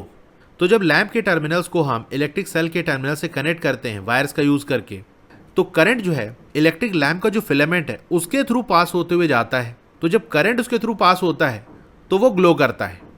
क्योंकि पिछले वाले topic में हमने देखा था कि जैसे ही हमारा बल्ब है, यहाँ पर ऐसे ये फिलामेंट लगा हुआ है, इधर से ऐसे थिक वायर है, एक थिक वायर का कनेक्शन एक टर्मिनल से होता है, दूसरा थिक वायर का कनेक्शन ये नीचे वाले टर्मिनल से होता है। ये सेल है हमारा, ये पॉजिटिव है निगेटिव है। सेल का एक टर्मिनल लैंप के एक टर्मिनल से हमने कनेक्ट कर दिया, सेल का दूसरा टर्मिनल लैंप के दूसरे टर्मिनल से कनेक्ट कर दिया। तो यहाँ देख सकते हो पूरा सर्किट कंप्लीट हो रहा है। सेल के पॉजिटिव टर्मिनल से करंट निकलेगा, ऐसे जाके इस थिक वाले वायर से होते हुए, फिलामेंट से पास होते हुए, दूसरे वाले थिक वायर से होते हुए, दूसरे टर्मिनल से निकलते हुए यह आ जाएगा निगेटिव टर्मिनल की तरफ। तो पूरा यहाँ पर सर्किट कंप्लीट है, क्लोज्ड पाथ हमको देखने को मिल रहा है।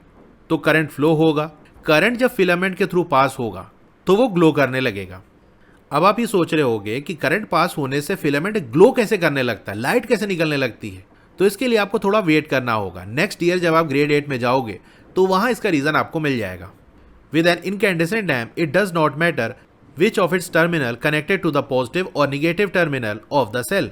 अब इनकैंडेसेंट लैम्प के केस में, जो कि हमने यहाँ पर इस एक्टिविटी में यूज़ किया, ये मैटर नहीं करता कि लैम्प का कौन सा टर्मिनल सेल के किस टर्मिनल से कनेक्ट कर रहे हो। जैसे यही जो अरेंजमेंट मैंने आपको बना के दिखाया, इसमें अगर हम उल्टा कर दें, भाई ये वाला टर्मिनल इधर से कनेक्ट कर दें और इस वाले को इधर से कनेक्ट कर दें, तो देखो पॉजिटिव से ऐसे करंट निकलेगा, ये ऐसे जाएगा, इधर से होते हुए ये आ जाएगा, अभी भी बल्ब जलेगा, कोई प्रॉब्लम नहीं है। The lamp will glow as long as the circuit is complete and current flows through the filament. Lamp तब तक जलेगा जब तक सर्किट कंप्लीट हो, यानी पाथ हमारा पूरा क्लोज हो, कहीं से खुला ना हो, कहीं से ओपन ना हो, ब्रेक ना हो, और उसमें से करंट फ्लो होता रहे। करंट फ्लो होता रहेगा तो बल्ब जलता रहेगा। Fascinating facts, sometimes an incandescent lamp does not glow even when connected to a cell. कभी कभी ऐसा होता है ये जो इनकैंडेसेंट लैम्प है वो नहीं जलता, हमने सेल से कनेक्शन कर दिया लेकिन फिर भी नहीं जल रहा है। We say the lamp has fused due to a broken filament. तो उस केस में ऐसा हो सकता है ना कि जो लैम्प है वो फ्यूज़ हो गया हो। कैसे फ्यूज़ होता है, जो फिलामेंट है ना, अगर वो ब्रेक कर गया तो इसी को हम कहते हैं कि जो लैम्प है वो फ्यूज़ कर गया। अ broken filament stops the flow of current preventing the lamp from glowing. Broken filament क्या करता है, करंट के फ्लो को रोक देता है। करंट नहीं फ्लो होगा तो लैम्प ग्लो नहीं करेगा। यहाँ पर ये जो फिगर मैंने बनाई इसमें आप देखो कि भैया अगर ऐसा हो जाए कि ये जो फिलामेंट है यहाँ से ब्रेक कर जाए तब क्या होगा। करंट अपना मस्त यहाँ से निकला पॉजिटिव टर्मिनल से, इधर से होते हुए यहाँ गया और उसके बाद अरे यहाँ तो ब्रेक है, आगे कैसे जाए, अब उछल के तो जा नहीं सकता। ऐसे समझो आप रोड पे जा रहे हो और बीच में बड़ा सा गड्ढा है, तो क्या करोगे, आप आगे नहीं जा पाओगे ना। वही चीज़ यहाँ पर भी होती है। अगर सर्किट कहीं भी ब्रेक होगा तो करंट फ्लो नहीं करेगा। तो फिलामेंट अगर ब्रेक कर गया तो मतलब सर्किट ब्रेक हो गया, क्लोज्ड पाथ नहीं रह गया, बीच में से खुल गया है, तो करंट फ्लो नहीं होगा। करंट फ्लो नहीं होगा तो बल्ब नहीं जलेगा। अच्छा, ये जो अभी हमने टेबल कंप्लीट किया, इसमें आप ऐसे देख लो कि जहाँ पर भी, जिस अरेंजमेंट में भी करंट पॉजिटिव टर्मिनल से निकल के निगेटिव टर्मिनल तक पहुँच जाएगा, वहाँ पर बल्ब जलेगा। फर्स्ट वाले अरेंजमेंट में देखो, ये पॉजिटिव टर्मिनल से करंट निकला, लैम्प के थ्रू होते हुए निगेटिव टर्मिनल में आ गया, तो लैम्प ग्लो कर रहा है। सेकेंड वाले अरेंजमेंट में देखो, यहाँ पर अगर करंट पॉजिटिव टर्मिनल से निकले तो ऐसे जाते हुए बल्ब से पास होते हुए यहाँ से जाके आगे, ये आगे तो ब्रेक है, कनेक्शन कंप्लीट ही नहीं है, निगेटिव तक पहुँच ही नहीं पाएगा, तो करंट फ्लो ही नहीं होगा। ये तो मैंने आपको समझाने के लिए बता दिया, करंट ऐसे जाएगा। अगर सर्किट कंप्लीट नहीं होगा तो करंट फ्लो करना स्टार्ट ही नहीं करेगा, लेकिन सिर्फ समझाने के लिए आपको बता रहा हूँ कि अगर ऐसे फ्लो करे तो निगेटिव तक पहुँच ही नहीं पाएगा। थर्ड अरेंजमेंट में देखो, पॉजिटिव से करंट निकला, बस आगे खत्म रास्ता। फोर्थ वाले में देखो, ये पॉजिटिव से निकलेगा, घूम फिर के कहाँ जाएगा, निगेटिव तक पहुँच ही नहीं पाएगा, वापस से ऐसे आ गया। ये पॉजिटिव से निकल के निगेटिव जाना है ना, लेकिन निगेटिव जाने वाला जो रास्ता है यहाँ से ब्रेक है। फिफ्थ वाले में भी देखो, पॉजिटिव से निकला, यहाँ खत्म, कनेक्शन बीच में ब्रेक है, निगेटिव तक पहुँच ही नहीं पाएगा। सिक्स वाले में देखो, पॉजिटिव से निकला, ये ऐसे जाके बल्ब से होते हुए निगेटिव में आ गया, तो यहाँ बल्ब ग्लो कर रहा है।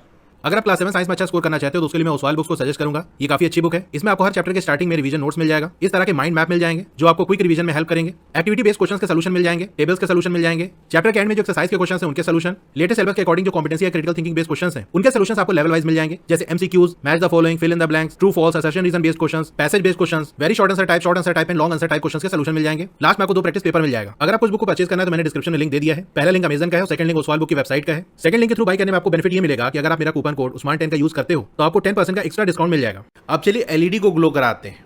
Activity 3.7 latest experiment. चलिए एक्सपेरिमेंट करते हैं। 2 इलेक्ट्रिक सेल्स ले लो, एक एलईडी ले लो किसी भी कलर की, एक सेल होल्डर जिसके अंदर 2 सेल्स फिट हो सकें, फिगर में आपको दिया है। 2 लेंथ्स आपको इलेक्ट्रिक वायर की ले लेनी है। वही 1 सेंटीमीटर प्लास्टिक कवरिंग आपको रिमूव कर देना है वायर के दोनों एंड से, ताकि अंदर का जो मेटल वाला पार्ट है वो दिखने लगे। वायर को आपको कनेक्ट कर देना है सेल होल्डर से, जैसा कि आपको फिगर 3.10 ए में दिया हुआ है। दोनों सेल्स को होल्डर में इंसर्ट कर लेना है। इस बात का ध्यान रखना कि हर एक जो सेल है उसका जो निगेटिव टर्मिनल है वो स्प्रिंग की तरफ हो होल्डर के। इतना करने के बाद आपकी जो बैटरी है वो रेडी है यूज़ करने के लिए। अच्छा, इसमें आप कैसे डिसाइड करोगे कि कौन सा पॉजिटिव टर्मिनल है बैटरी का, कौन सा निगेटिव टर्मिनल है? भाई एक सिंगल सेल हमारे पास होता है तो वहाँ तो हम बता देते हैं कि भैया ये पॉजिटिव है ये निगेटिव है, लेकिन ये जो हमने बैटरी बनाई है इसमें हम कैसे बताएंगे कौन सा पॉजिटिव है कौन सा निगेटिव है?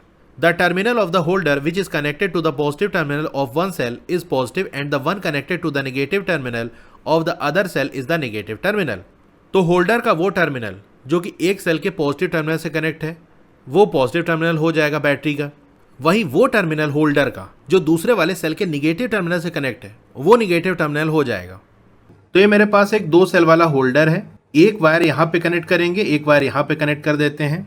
वायर को कनेक्ट इस तरह से करना है कि वायर और इसका कनेक्शन रहे, ये टच रहे, कैसे भी आप कर सकते हो।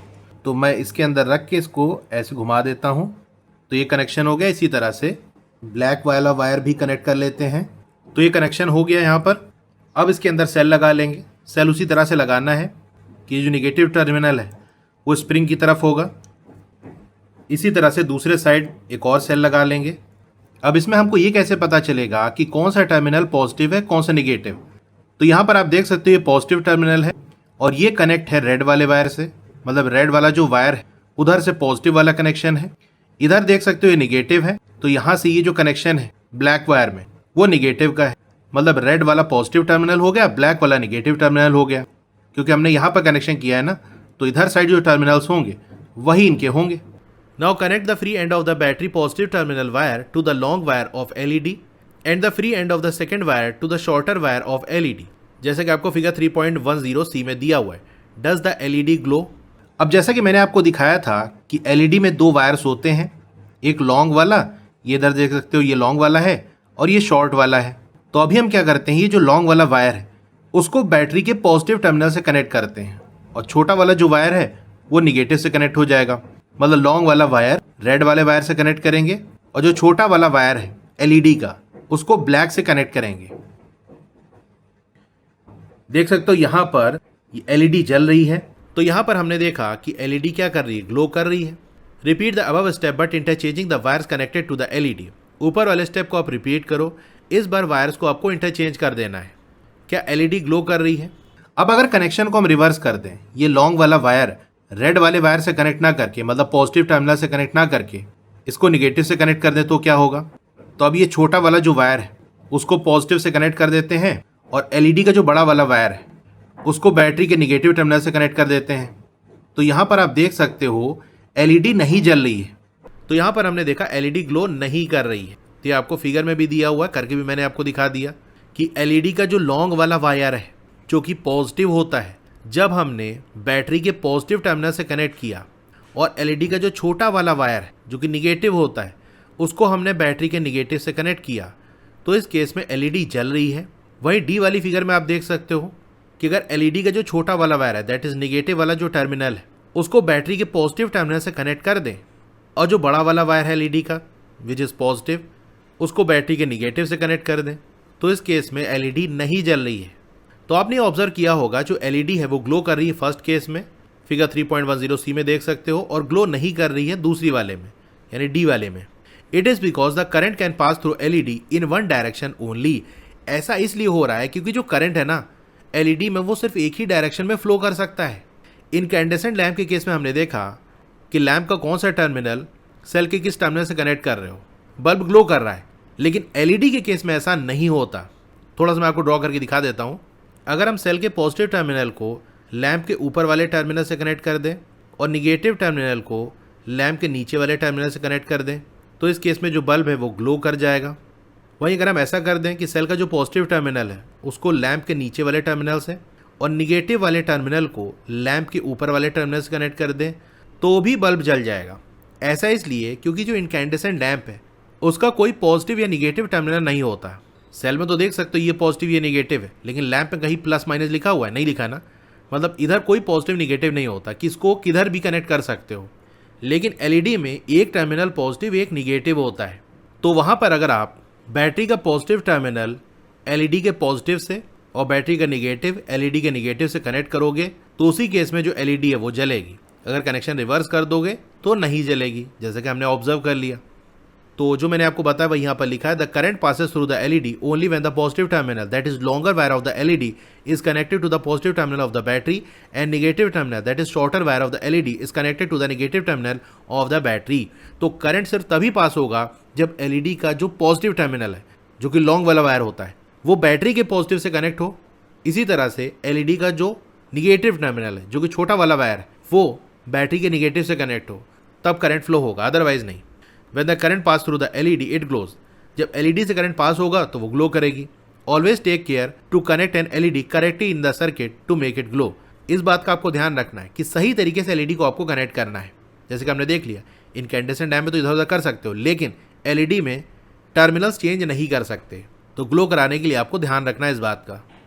फिर से एक बार देख लो, LED का जो लॉन्ग वाला वायर है जो कि पॉजिटिव होता है उसको हमने बैटरी के पॉजिटिव से कनेक्ट कर दिया, और छोटा वाला जो वायर है एलईडी का जो कि निगेटिव टर्मिनल होता है उसको हमने बैटरी के निगेटिव से कनेक्ट कर दिया, तो एलईडी जल रही है। लेकिन अगर इसको हम उल्टा कर दें, एलईडी का जो निगेटिव टर्मिनल है छोटा वाला जो वायर है उसको बैटरी के पॉजिटिव से, और एलईडी का जो बड़ा वाला वायर है दैट इज पॉजिटिव वाला उसको बैटरी के निगेटिव से कनेक्ट कर दें, तो इस केस में एलईडी नहीं जल रही है। Sometimes you may come across a device in which the cells are placed side by side. अब देखो कुछ डिवाइसेज ऐसे होते हैं जहाँ पर सेल को साइड बाय साइड रखा जाता है। बहुत सारे टॉयज़ हैं, या जो रिमोट आती है जैसे एसी की रिमोट है उसमें आपने देखा होगा सेल को अगल बगल लगाया जाता है। Then how are the terminals of the cells connected. लेकिन जब हम अगल बगल सेल को रखेंगे तो टर्मिनल कैसे कनेक्ट होंगे? हमने देखा था ना बैटरी बनाने के लिए, जैसे दो सेल हमने लिया तो एक सेल का पॉजिटिव दूसरे का निगेटिव कनेक्ट होगा, लेकिन बगल बगल रख देंगे तो टच कैसे करेगा? If you carefully look inside the battery compartment you will usually see a thick wire or metal strip connecting the positive terminal of one cell to the negative terminal of the next.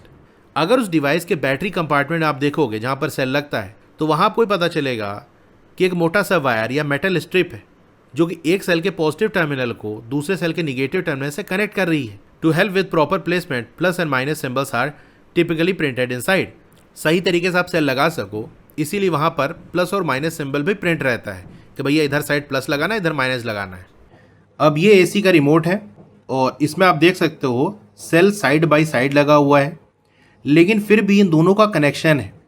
ये यहाँ ऊपर देख सकते हो, ये spring का जो wire है वो ऐसे जाकर इधर इससे कनेक्ट है।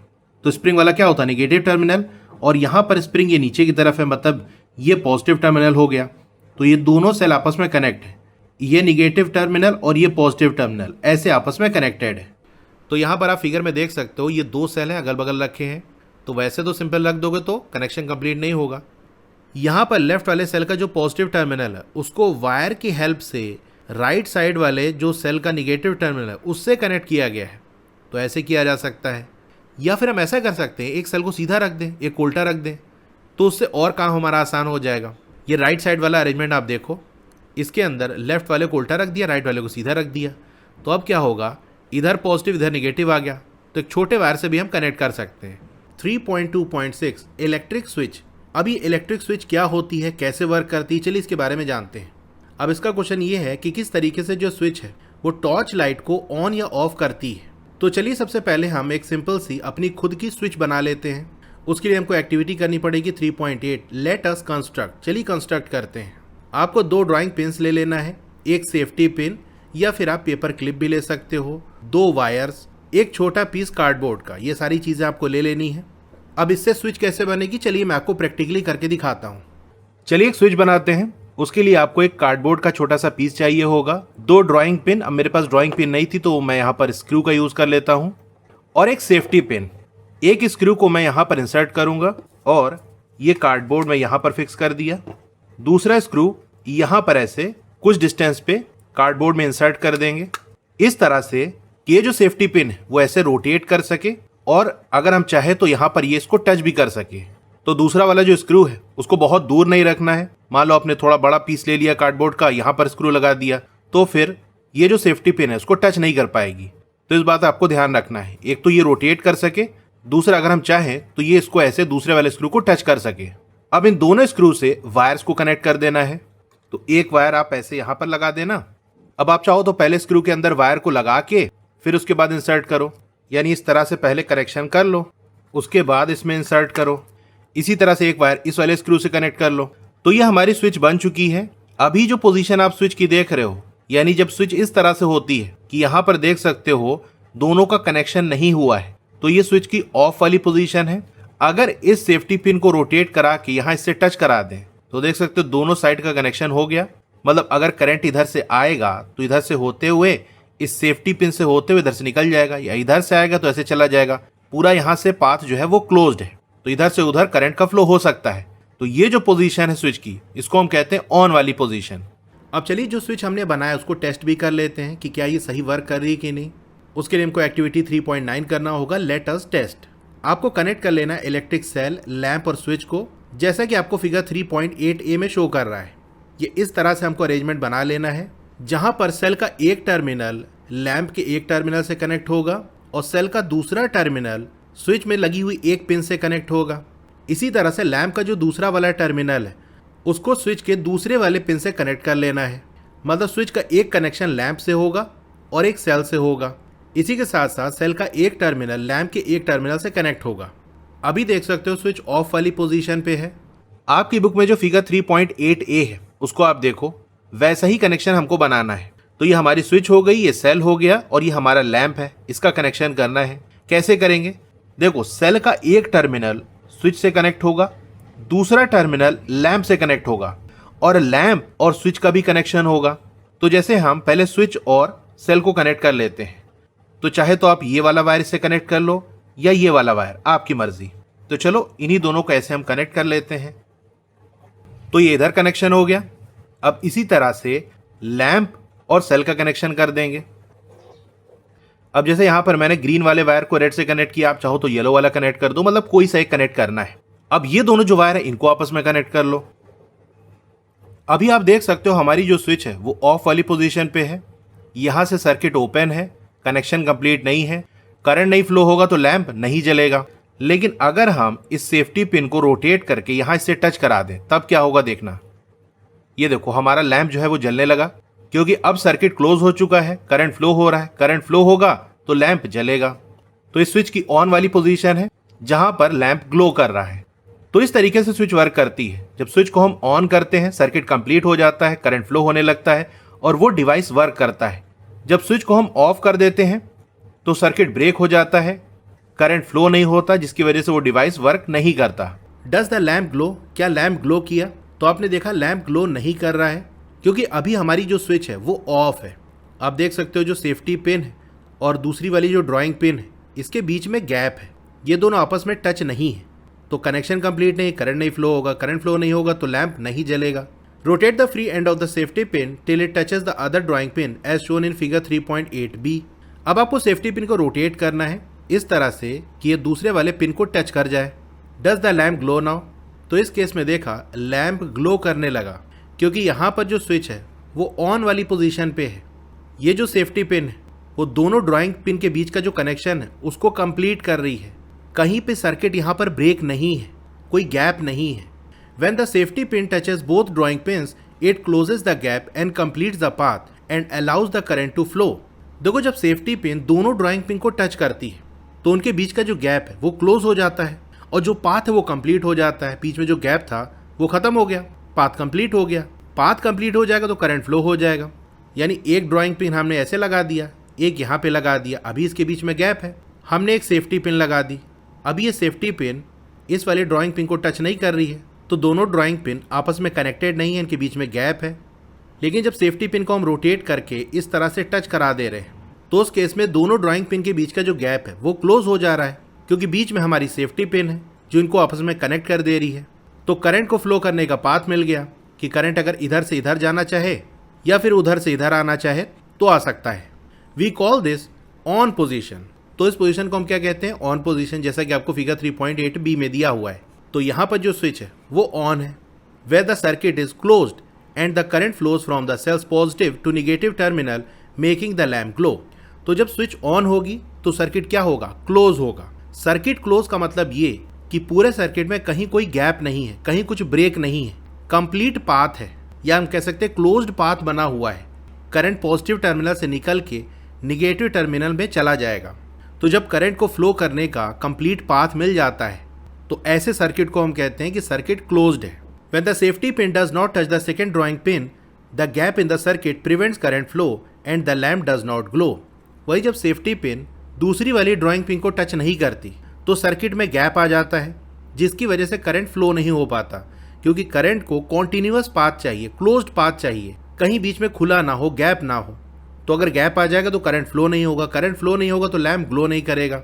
इन दिस ऑफ पोजीशन, जैसा कि फिगर 3.8a में दिया हुआ है, we say that circuit is open.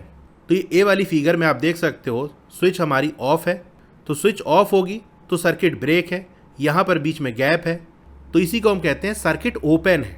तो अगर सर्किट ओपन होगा तो करंट फ्लो नहीं होगा। तो ये जो टर्म्स है ना, इसको याद रखना, और इसको आप ऐसे याद रख सकते हो कि सेफ्टी पिन को आप डोर की तरह समझो।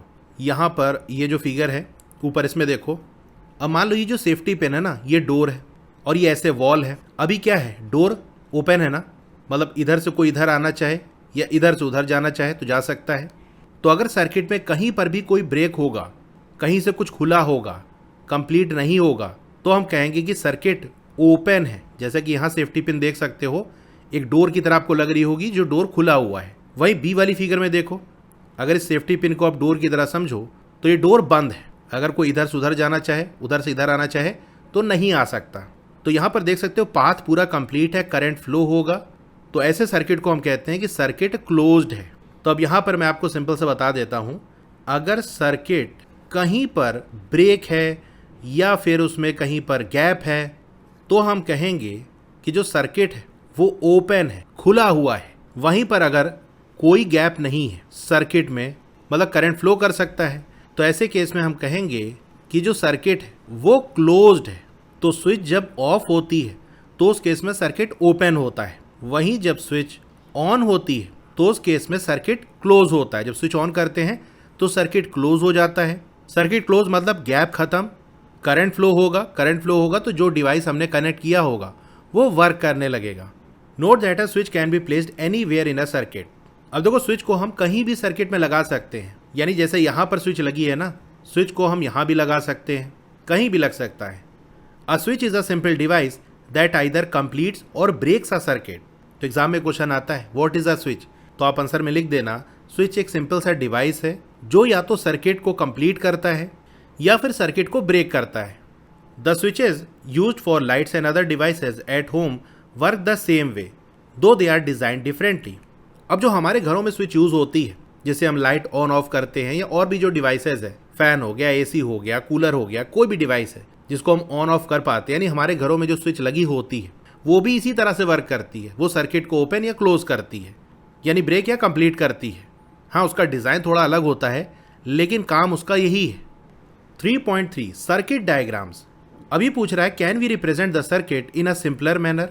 क्या सर्किट को और सिंपल तरीके से हम रिप्रेजेंट कर सकते हैं? मतलब जैसा कि ऊपर अभी आपने देखा, यहाँ पर जो अरेंजमेंट्स दिए हैं, अगर इसको हमको कॉपी पे ड्रॉ करना हो तो ये मुश्किल है।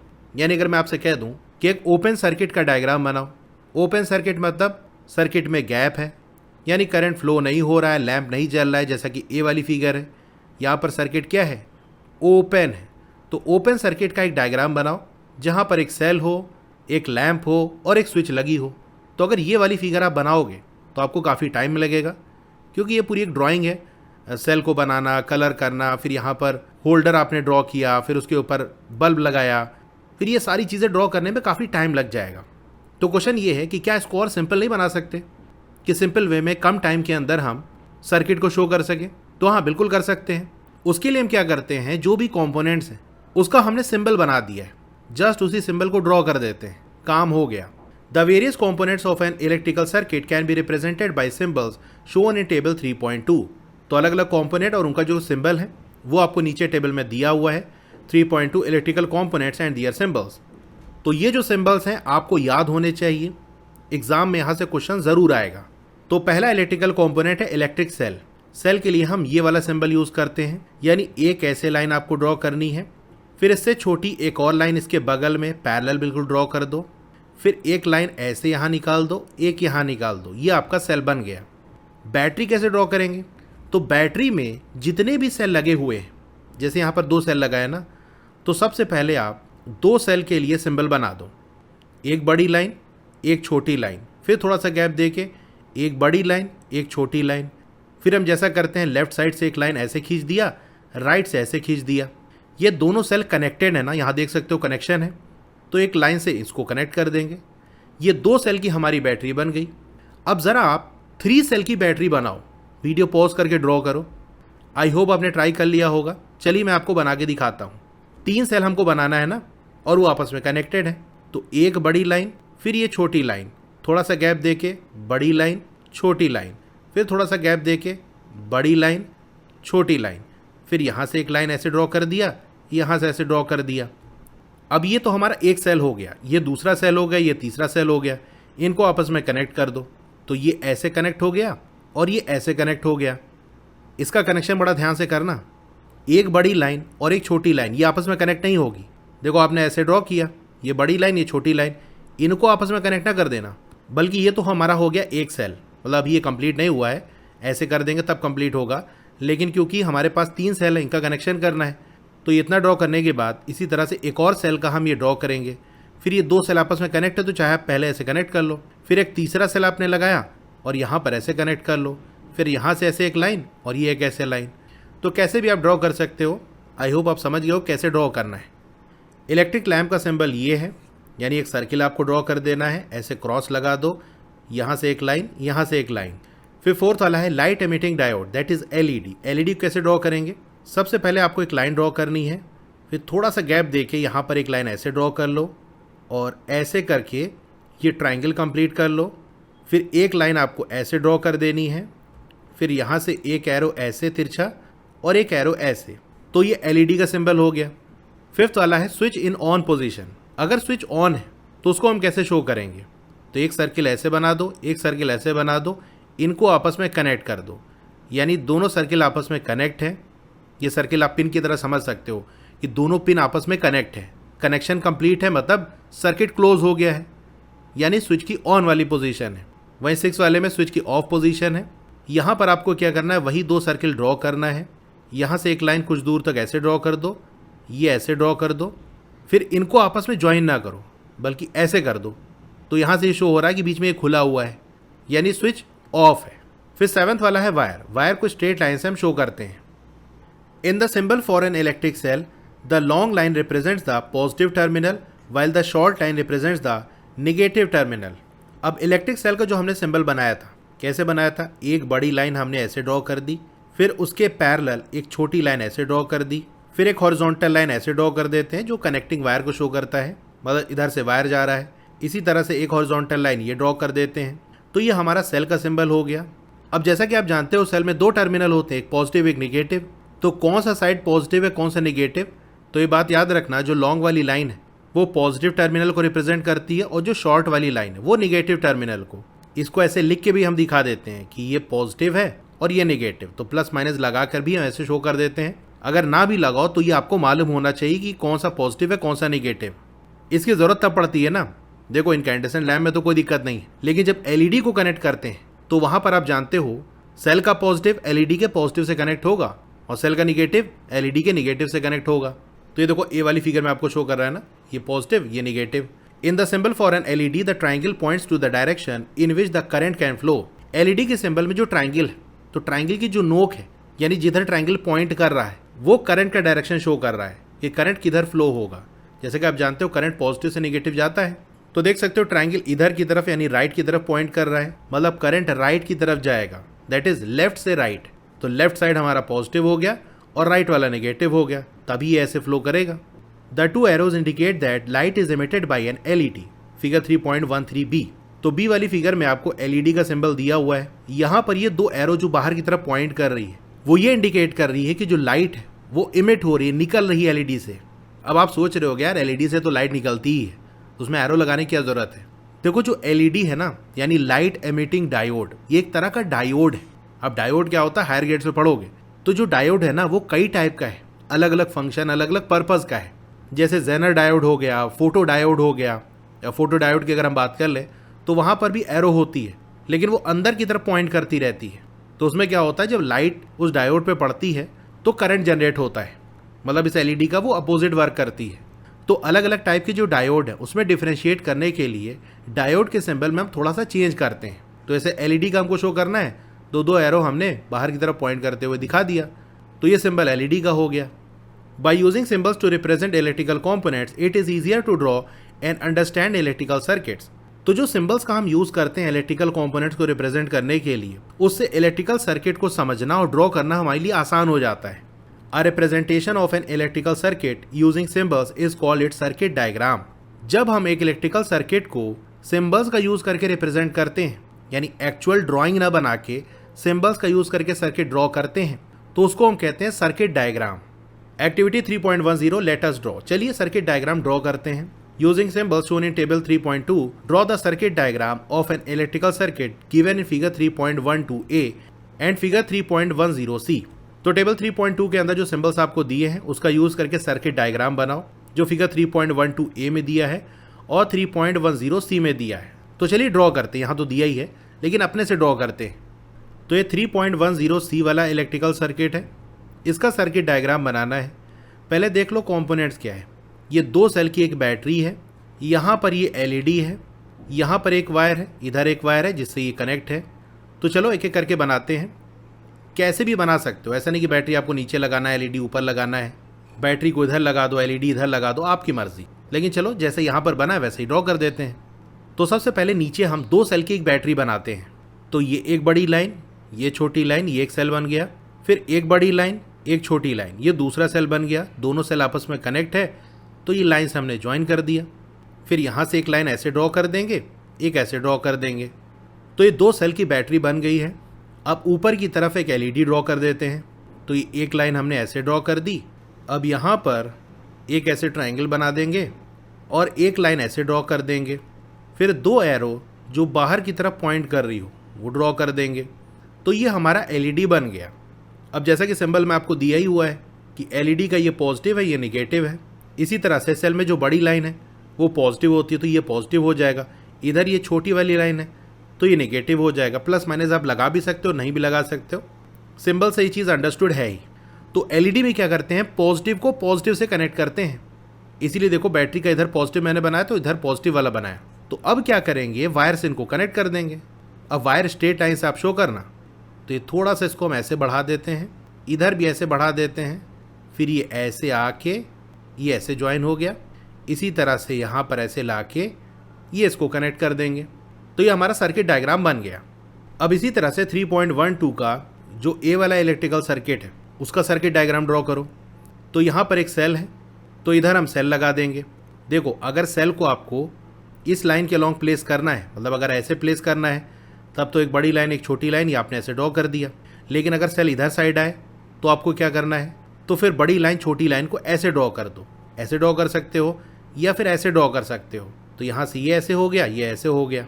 लेकिन चलो अभी आप कंफ्यूज ना हो, इसीलिए हम नीचे की तरफ ही सेल लगा देते हैं। मतलब यहाँ पर एक बड़ी लाइन एक छोटी लाइन, इधर से एक लाइन ड्रॉ कर दिया, इधर से एक लाइन ड्रॉ कर दिया, तो ये हमारा एक सेल हो गया। अब एक स्विच लगा देते हैं। यहाँ पर आप देख सकते हो जो स्विच है वो ऑफ है। तो ऑफ स्विच हमारी कैसे बनती है, दो सर्किल हम ऐसे ड्रॉ कर देंगे। यहाँ से थोड़ा सा एक लाइन ड्रॉ करेंगे, इधर से एक थोड़ा सा लाइन ड्रॉ करेंगे, फिर एक लाइन तिरछा ऐसे ड्रॉ कर देंगे। अब यहाँ पर देख सकते हो सेल का जो निगेटिव टर्मिनल है वो स्विच से कनेक्ट है, तो ये वाला निगेटिव टर्मिनल है, इसको हम ऐसे स्विच के साथ कनेक्ट कर देंगे। और जो पॉजिटिव टर्मिनल है वो बल्ब से कनेक्ट है, तो ऊपर की तरफ बल्ब का सिंबल बना देते हैं। एक सर्किल ऐसे ड्रॉ किया, ये ऐसे क्रॉस लगाया, इधर एक लाइन ऐसे ड्रॉ कर दिया, ये ऐसे ड्रॉ कर दिया, तो ये हमारा बल्ब हो गया। तो ये जो पॉजिटिव टर्मिनल है ये बल्ब से जाके कनेक्ट होगा। तो ये ऐसे ड्रॉ करके स्ट्रेट लाइन का हमको यूज़ करना है, ऐसा ना हो कि आप ऐसे से करके लाइन ड्रॉ कर दो। इसी तरह से यहाँ पर एक लाइन ऐसे ड्रॉ करेंगे, फिर ये ऐसे जाएगी और ये यहाँ पर ऐसे कनेक्ट हो गया। Are your circuit diagram similar to figure 3.14a and figure 3.14b respectively. तो ऐसे ही तो डायग्राम हमने बनाया। Dive deeper, international organization such as International Electrotechnical Commission, जिसको शॉर्ट में ICE कहा जाता है, अमेरिकन नेशनल स्टैंडर्ड्स इंस्टीट्यूट, जिसको ANSI कहा जाता है, and the Institute of Electrical and Electronics Engineers IEEE create standard symbols for electrical and electronic parts. तो ये कुछ इंटरनेशनल ऑर्गेनाइजेशंस हैं जो इलेक्ट्रिकल और इलेक्ट्रॉनिक पार्ट्स के सिंबल्स क्रिएट करती है। मतलब ऐसा नहीं कि कोई भी आके अपना सिंबल बना दे कि कल को आप कहो कि हम ये वाला सिंबल यूज़ करेंगे। तो ऐसे अगर हर कोई अपना सिंबल बनाने लगेगा तो अगले बंदे को कैसे समझ में आएगा ये सिंबल किसका है, कितने सिंबल वो याद करेगा। तो कुछ ऑर्गेनाइजेशंस बनी हुई हैं, उन्हीं का काम है सिंबल वगैरह बनाना। Using the same symbols across the world helps people from different countries and industries understand each other easily. अब सेम सिंबल यूज़ करने की वजह से अलग अलग कंट्रीज़ के अंदर पूरी दुनिया भर में जो लोग हैं वो आसानी से सर्किट डायग्राम को समझ पाते हैं, ड्रॉ कर पाते हैं। मतलब ये जो सर्किट डायग्राम आप देख रहे हो, इसको ले जाके दुनिया में कहीं भी दिखा दोगे तो वो समझ जाएगा सर्किट डायग्राम में क्या क्या है, क्योंकि उसने भी वही सिंबल पढ़ा है जो आप पढ़ रहे हो। 3.4 इलेक्ट्रिकल कंडक्टर्स एंड इंसुलेटर्स। अब ये कंडक्टर्स और इंसुलेटर्स क्या होते हैं, चलिए इसके बारे में जानते हैं। अब इसका क्वेश्चन ये है, why did we use metal wires for making electric circuits.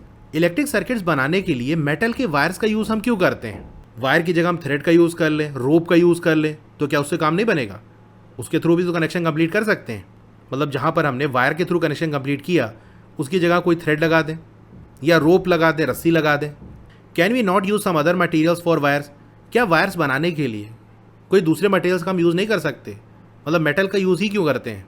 Also why are electric wires covered with plastic और रबर। इसी के साथ साथ जो इलेक्ट्रिक वायर्स हैं वो प्लास्टिक या रबर से कवर्ड क्यों रहते हैं? जैसे कि मैंने आपको दिखाया था ना कि मेन वायर तो अंदर होता है, उसके ऊपर प्लास्टिक की या फिर रबर की या और भी मटेरियल्स की कवरिंग होती है, तो वो कवरिंग क्यों करते हैं? तो चलिए इन क्वेश्चंस के आंसर ढूंढते हैं। अब मान लो हम वायर्स बनाते हैं उन मटेरियल से जो कि मेटल ना हो और फिर उसका यूज़ करते हैं इलेक्ट्रिकल सर्किट बनाने में, तो आपको क्या लगता है जो इलेक्ट्रिक करंट है क्या वो पास होगा उस मटेरियल से सर्किट में? चलिए उसके लिए एक्टिविटी करते हैं। 3.11 लेट अस आइडेंटिफाई। चलिए पहचानते हैं। Connect an electric cell and a lamp while leaving the two sides of wires free as shown in figure 3.15a। Electric cell और लैम्प को आपको कनेक्ट करना है इस तरह से कि यहाँ पर देख सकते हो एक टर्मिनल तो कनेक्ट है लेकिन दूसरा जो टर्मिनल है वो आपस में कनेक्ट नहीं है। यहाँ से वायर ऐसे निकल के इधर फ्री है, इधर से ये वायर फ्री है, आपस में कनेक्टेड नहीं है। Touch the two free ends of the wires momentarily. अब दोनों वायर्स के जो फ्री एंड है उसको थोड़ी देर के लिए टच कराओ, मतलब दोनों वायर का ये जो एंड है उनको थोड़ी देर के लिए आपस में कनेक्ट करो। Does the lamp glow. क्या लैम्प ग्लो करेगा? If yes our tester is ready. अगर लैम्प ग्लो कर रहा है तो हमारा टेस्टर रेडी है। मतलब कहने का ये है कि अभी जैसे देख सकते हो जो लैम्प है वो जल नहीं रहा, उसका रीज़न ये है कि ये दोनों वायर आपस में कनेक्ट नहीं है। अगर इनको हम कनेक्ट कर दें तो ये लैम्प ग्लो करने लगेगा। We can use this tester to identify the materials through which electric current passes. अब इस टेस्टर का हम यूज करके आइडेंटिफाई कर सकते हैं उन मटेरियल्स को जिसके थ्रू इलेक्ट्रिक करंट पास हो सकता है।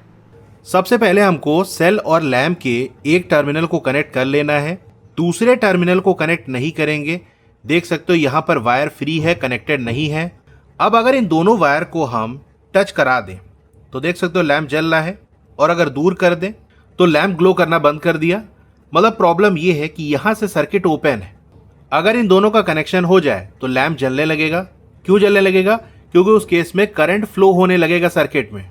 अब हम क्या करेंगे, इन दोनों का कनेक्शन तो करेंगे लेकिन डायरेक्टली नहीं कि डायरेक्टली इन दोनों को टच करा दें, बल्कि कुछ ऑब्जेक्ट्स को हम लेंगे, उनका यूज करके यहाँ पर कनेक्शन को कंप्लीट करेंगे और देखते हैं कहाँ पर लैम्प ग्लो कर रहा है, कहाँ पर नहीं।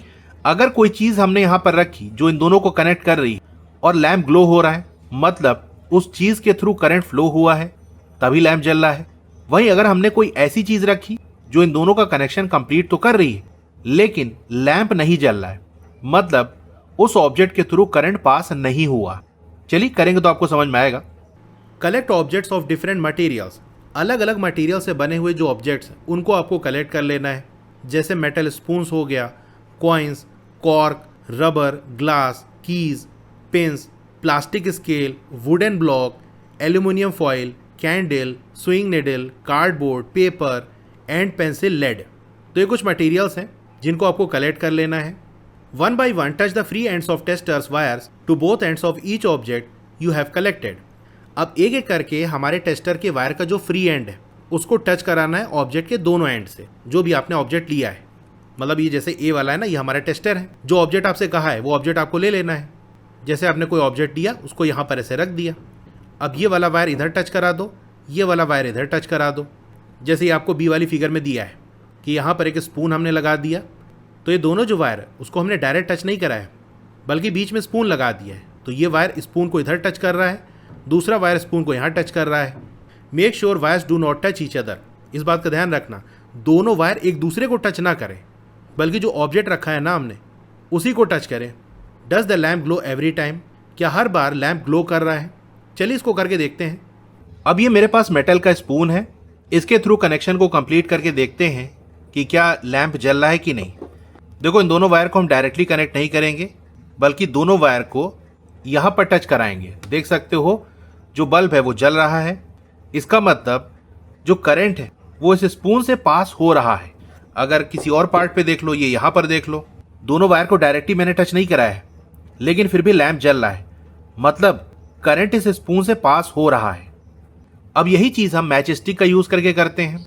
ये मैच स्टिक वुड की बनी है, तो इधर हमने इसको टच करा दिया और इधर साइड इसको टच करा दिया। तो इस केस में देख सकते हो कनेक्शन तो हमने कंप्लीट कर दिया लेकिन लैम्प ग्लो नहीं हो रहा है। इसका मतलब ये जो मैच स्टिक है जो कि वुड की बनी है उसके थ्रू करंट पास नहीं हो रहा है। अगर पास होता तो पाथ तो हमने क्लोज कर दिया ना, करंट को फ्लो हो जाना चाहिए था, मतलब वुड के थ्रू करंट फ्लो नहीं होगा। प्लास्टिक स्केल ले लेते हैं। देख सकते हो यहाँ भी लैम्प ग्लो नहीं कर रहा है।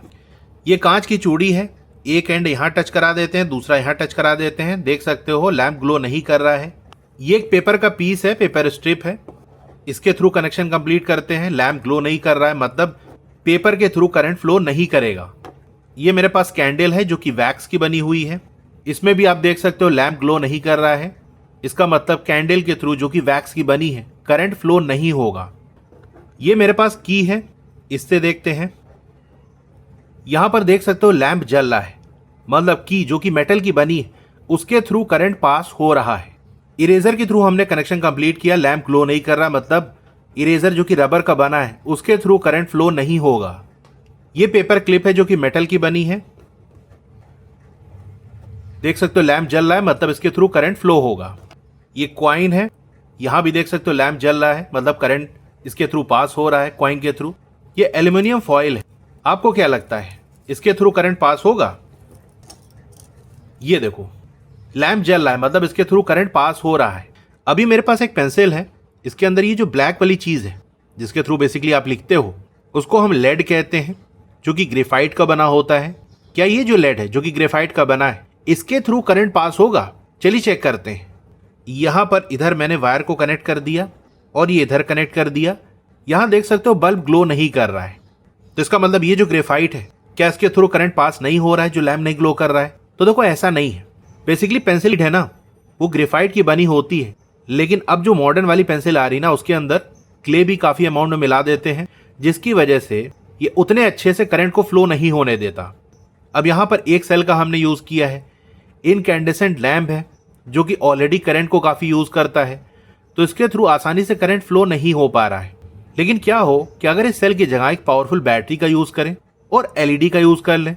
चलिए मैं आपको करके दिखाता हूं। तो यहां पर मैंने एक 9 वोल्ट की बैटरी ले ली है और ये एक एलईडी है जिसको 2 वायर से मैंने कनेक्ट कर लिया है। अगर इस एलईडी को बैटरी से कनेक्ट करें तो आप जानते हो एलईडी ग्लो करेगी। चलिए करके दिखाता हूं। ये देखो एलईडी जल रही है, लेकिन हमको तो ये टेस्ट करना है कि क्या पेंसिल की जो लेड है उसके थ्रू करंट पास होगा। तो हम क्या करेंगे, एक टर्मिनल का तो कनेक्शन कर लेंगे, लेकिन दूसरे टर्मिनल का डायरेक्ट कनेक्शन नहीं करेंगे, बल्कि इस लेड के थ्रू कनेक्शन को कंप्लीट करेंगे। तो सबसे पहले चलो हम इन दोनों को कनेक्ट कर लेते हैं।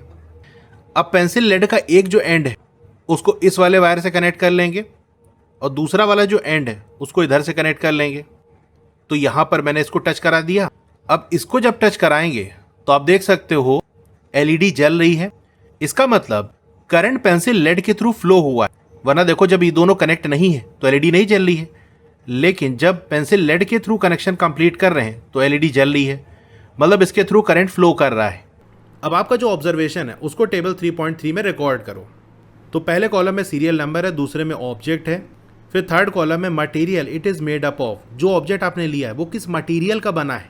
फोर्थ वाले में आपको ये बताना है कि जो लैंप है वो ग्लो करेगा कि नहीं, यानी यस और नो में आंसर देना है। फिर लास्ट वाले कॉलम में आपको कंक्लूजन बताना है, मतलब जो ऑब्जेक्ट आपने लिया है वो कंडक्टर है या इंसुलेटर है।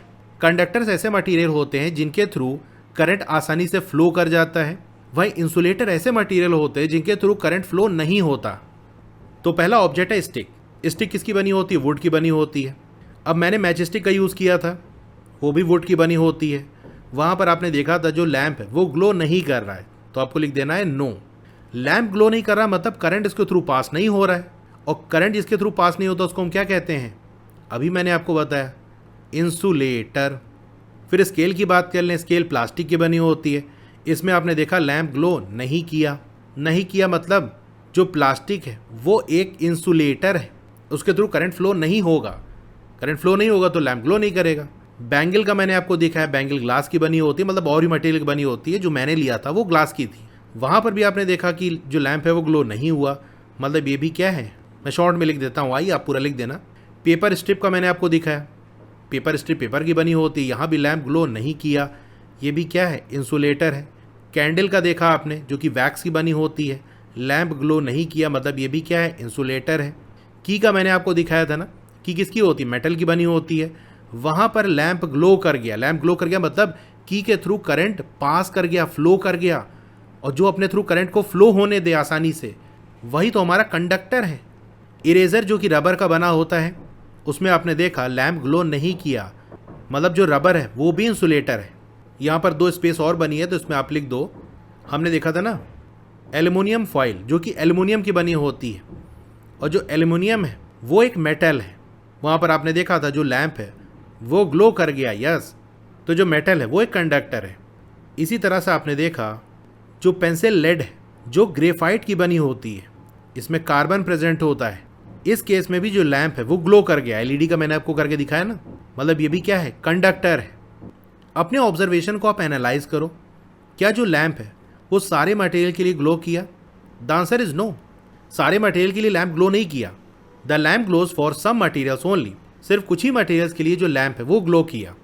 This means that electric current can pass easily through some material but not through others. तो इससे हमको ये बात समझ में आती है कि जो इलेक्ट्रिक करंट है ना वो कुछ मटेरियल के थ्रू आसानी से पास हो जाता है, वही कुछ ऐसे मटेरियल होते हैं जिनके थ्रू पास नहीं होता। The materials through which electric current can flow easily are called good conductors और कंडक्टर्स ऑफ इलेक्ट्रिसिटी। वो मटेरियल जिनके थ्रू इलेक्ट्रिक करंट आसानी से फ्लो हो जाता है उसको हम कहते हैं कि वो गुड कंडक्टर्स हैं, या कंडक्टर्स ऑफ इलेक्ट्रिसिटी उनको कहा जाता है, यानी इनके थ्रू इलेक्ट्रिसिटी कंडक्ट हो जाती है। The materials through which current can not pass through are called insulators और पुअर कंडक्टर्स ऑफ इलेक्ट्रिसिटी। वहीं वो मटेरियल जिनके थ्रू करंट पास नहीं हो पाता उनको हम कहते हैं इंसुलेटर्स, या फिर उनको हम कहते हैं कि ये पुअर कंडक्टर्स हैं इलेक्ट्रिसिटी के। Based on the observations you have recorded in table 3.3, conclude which materials are conductors of electricity and which are insulators. Note it in table 3.3.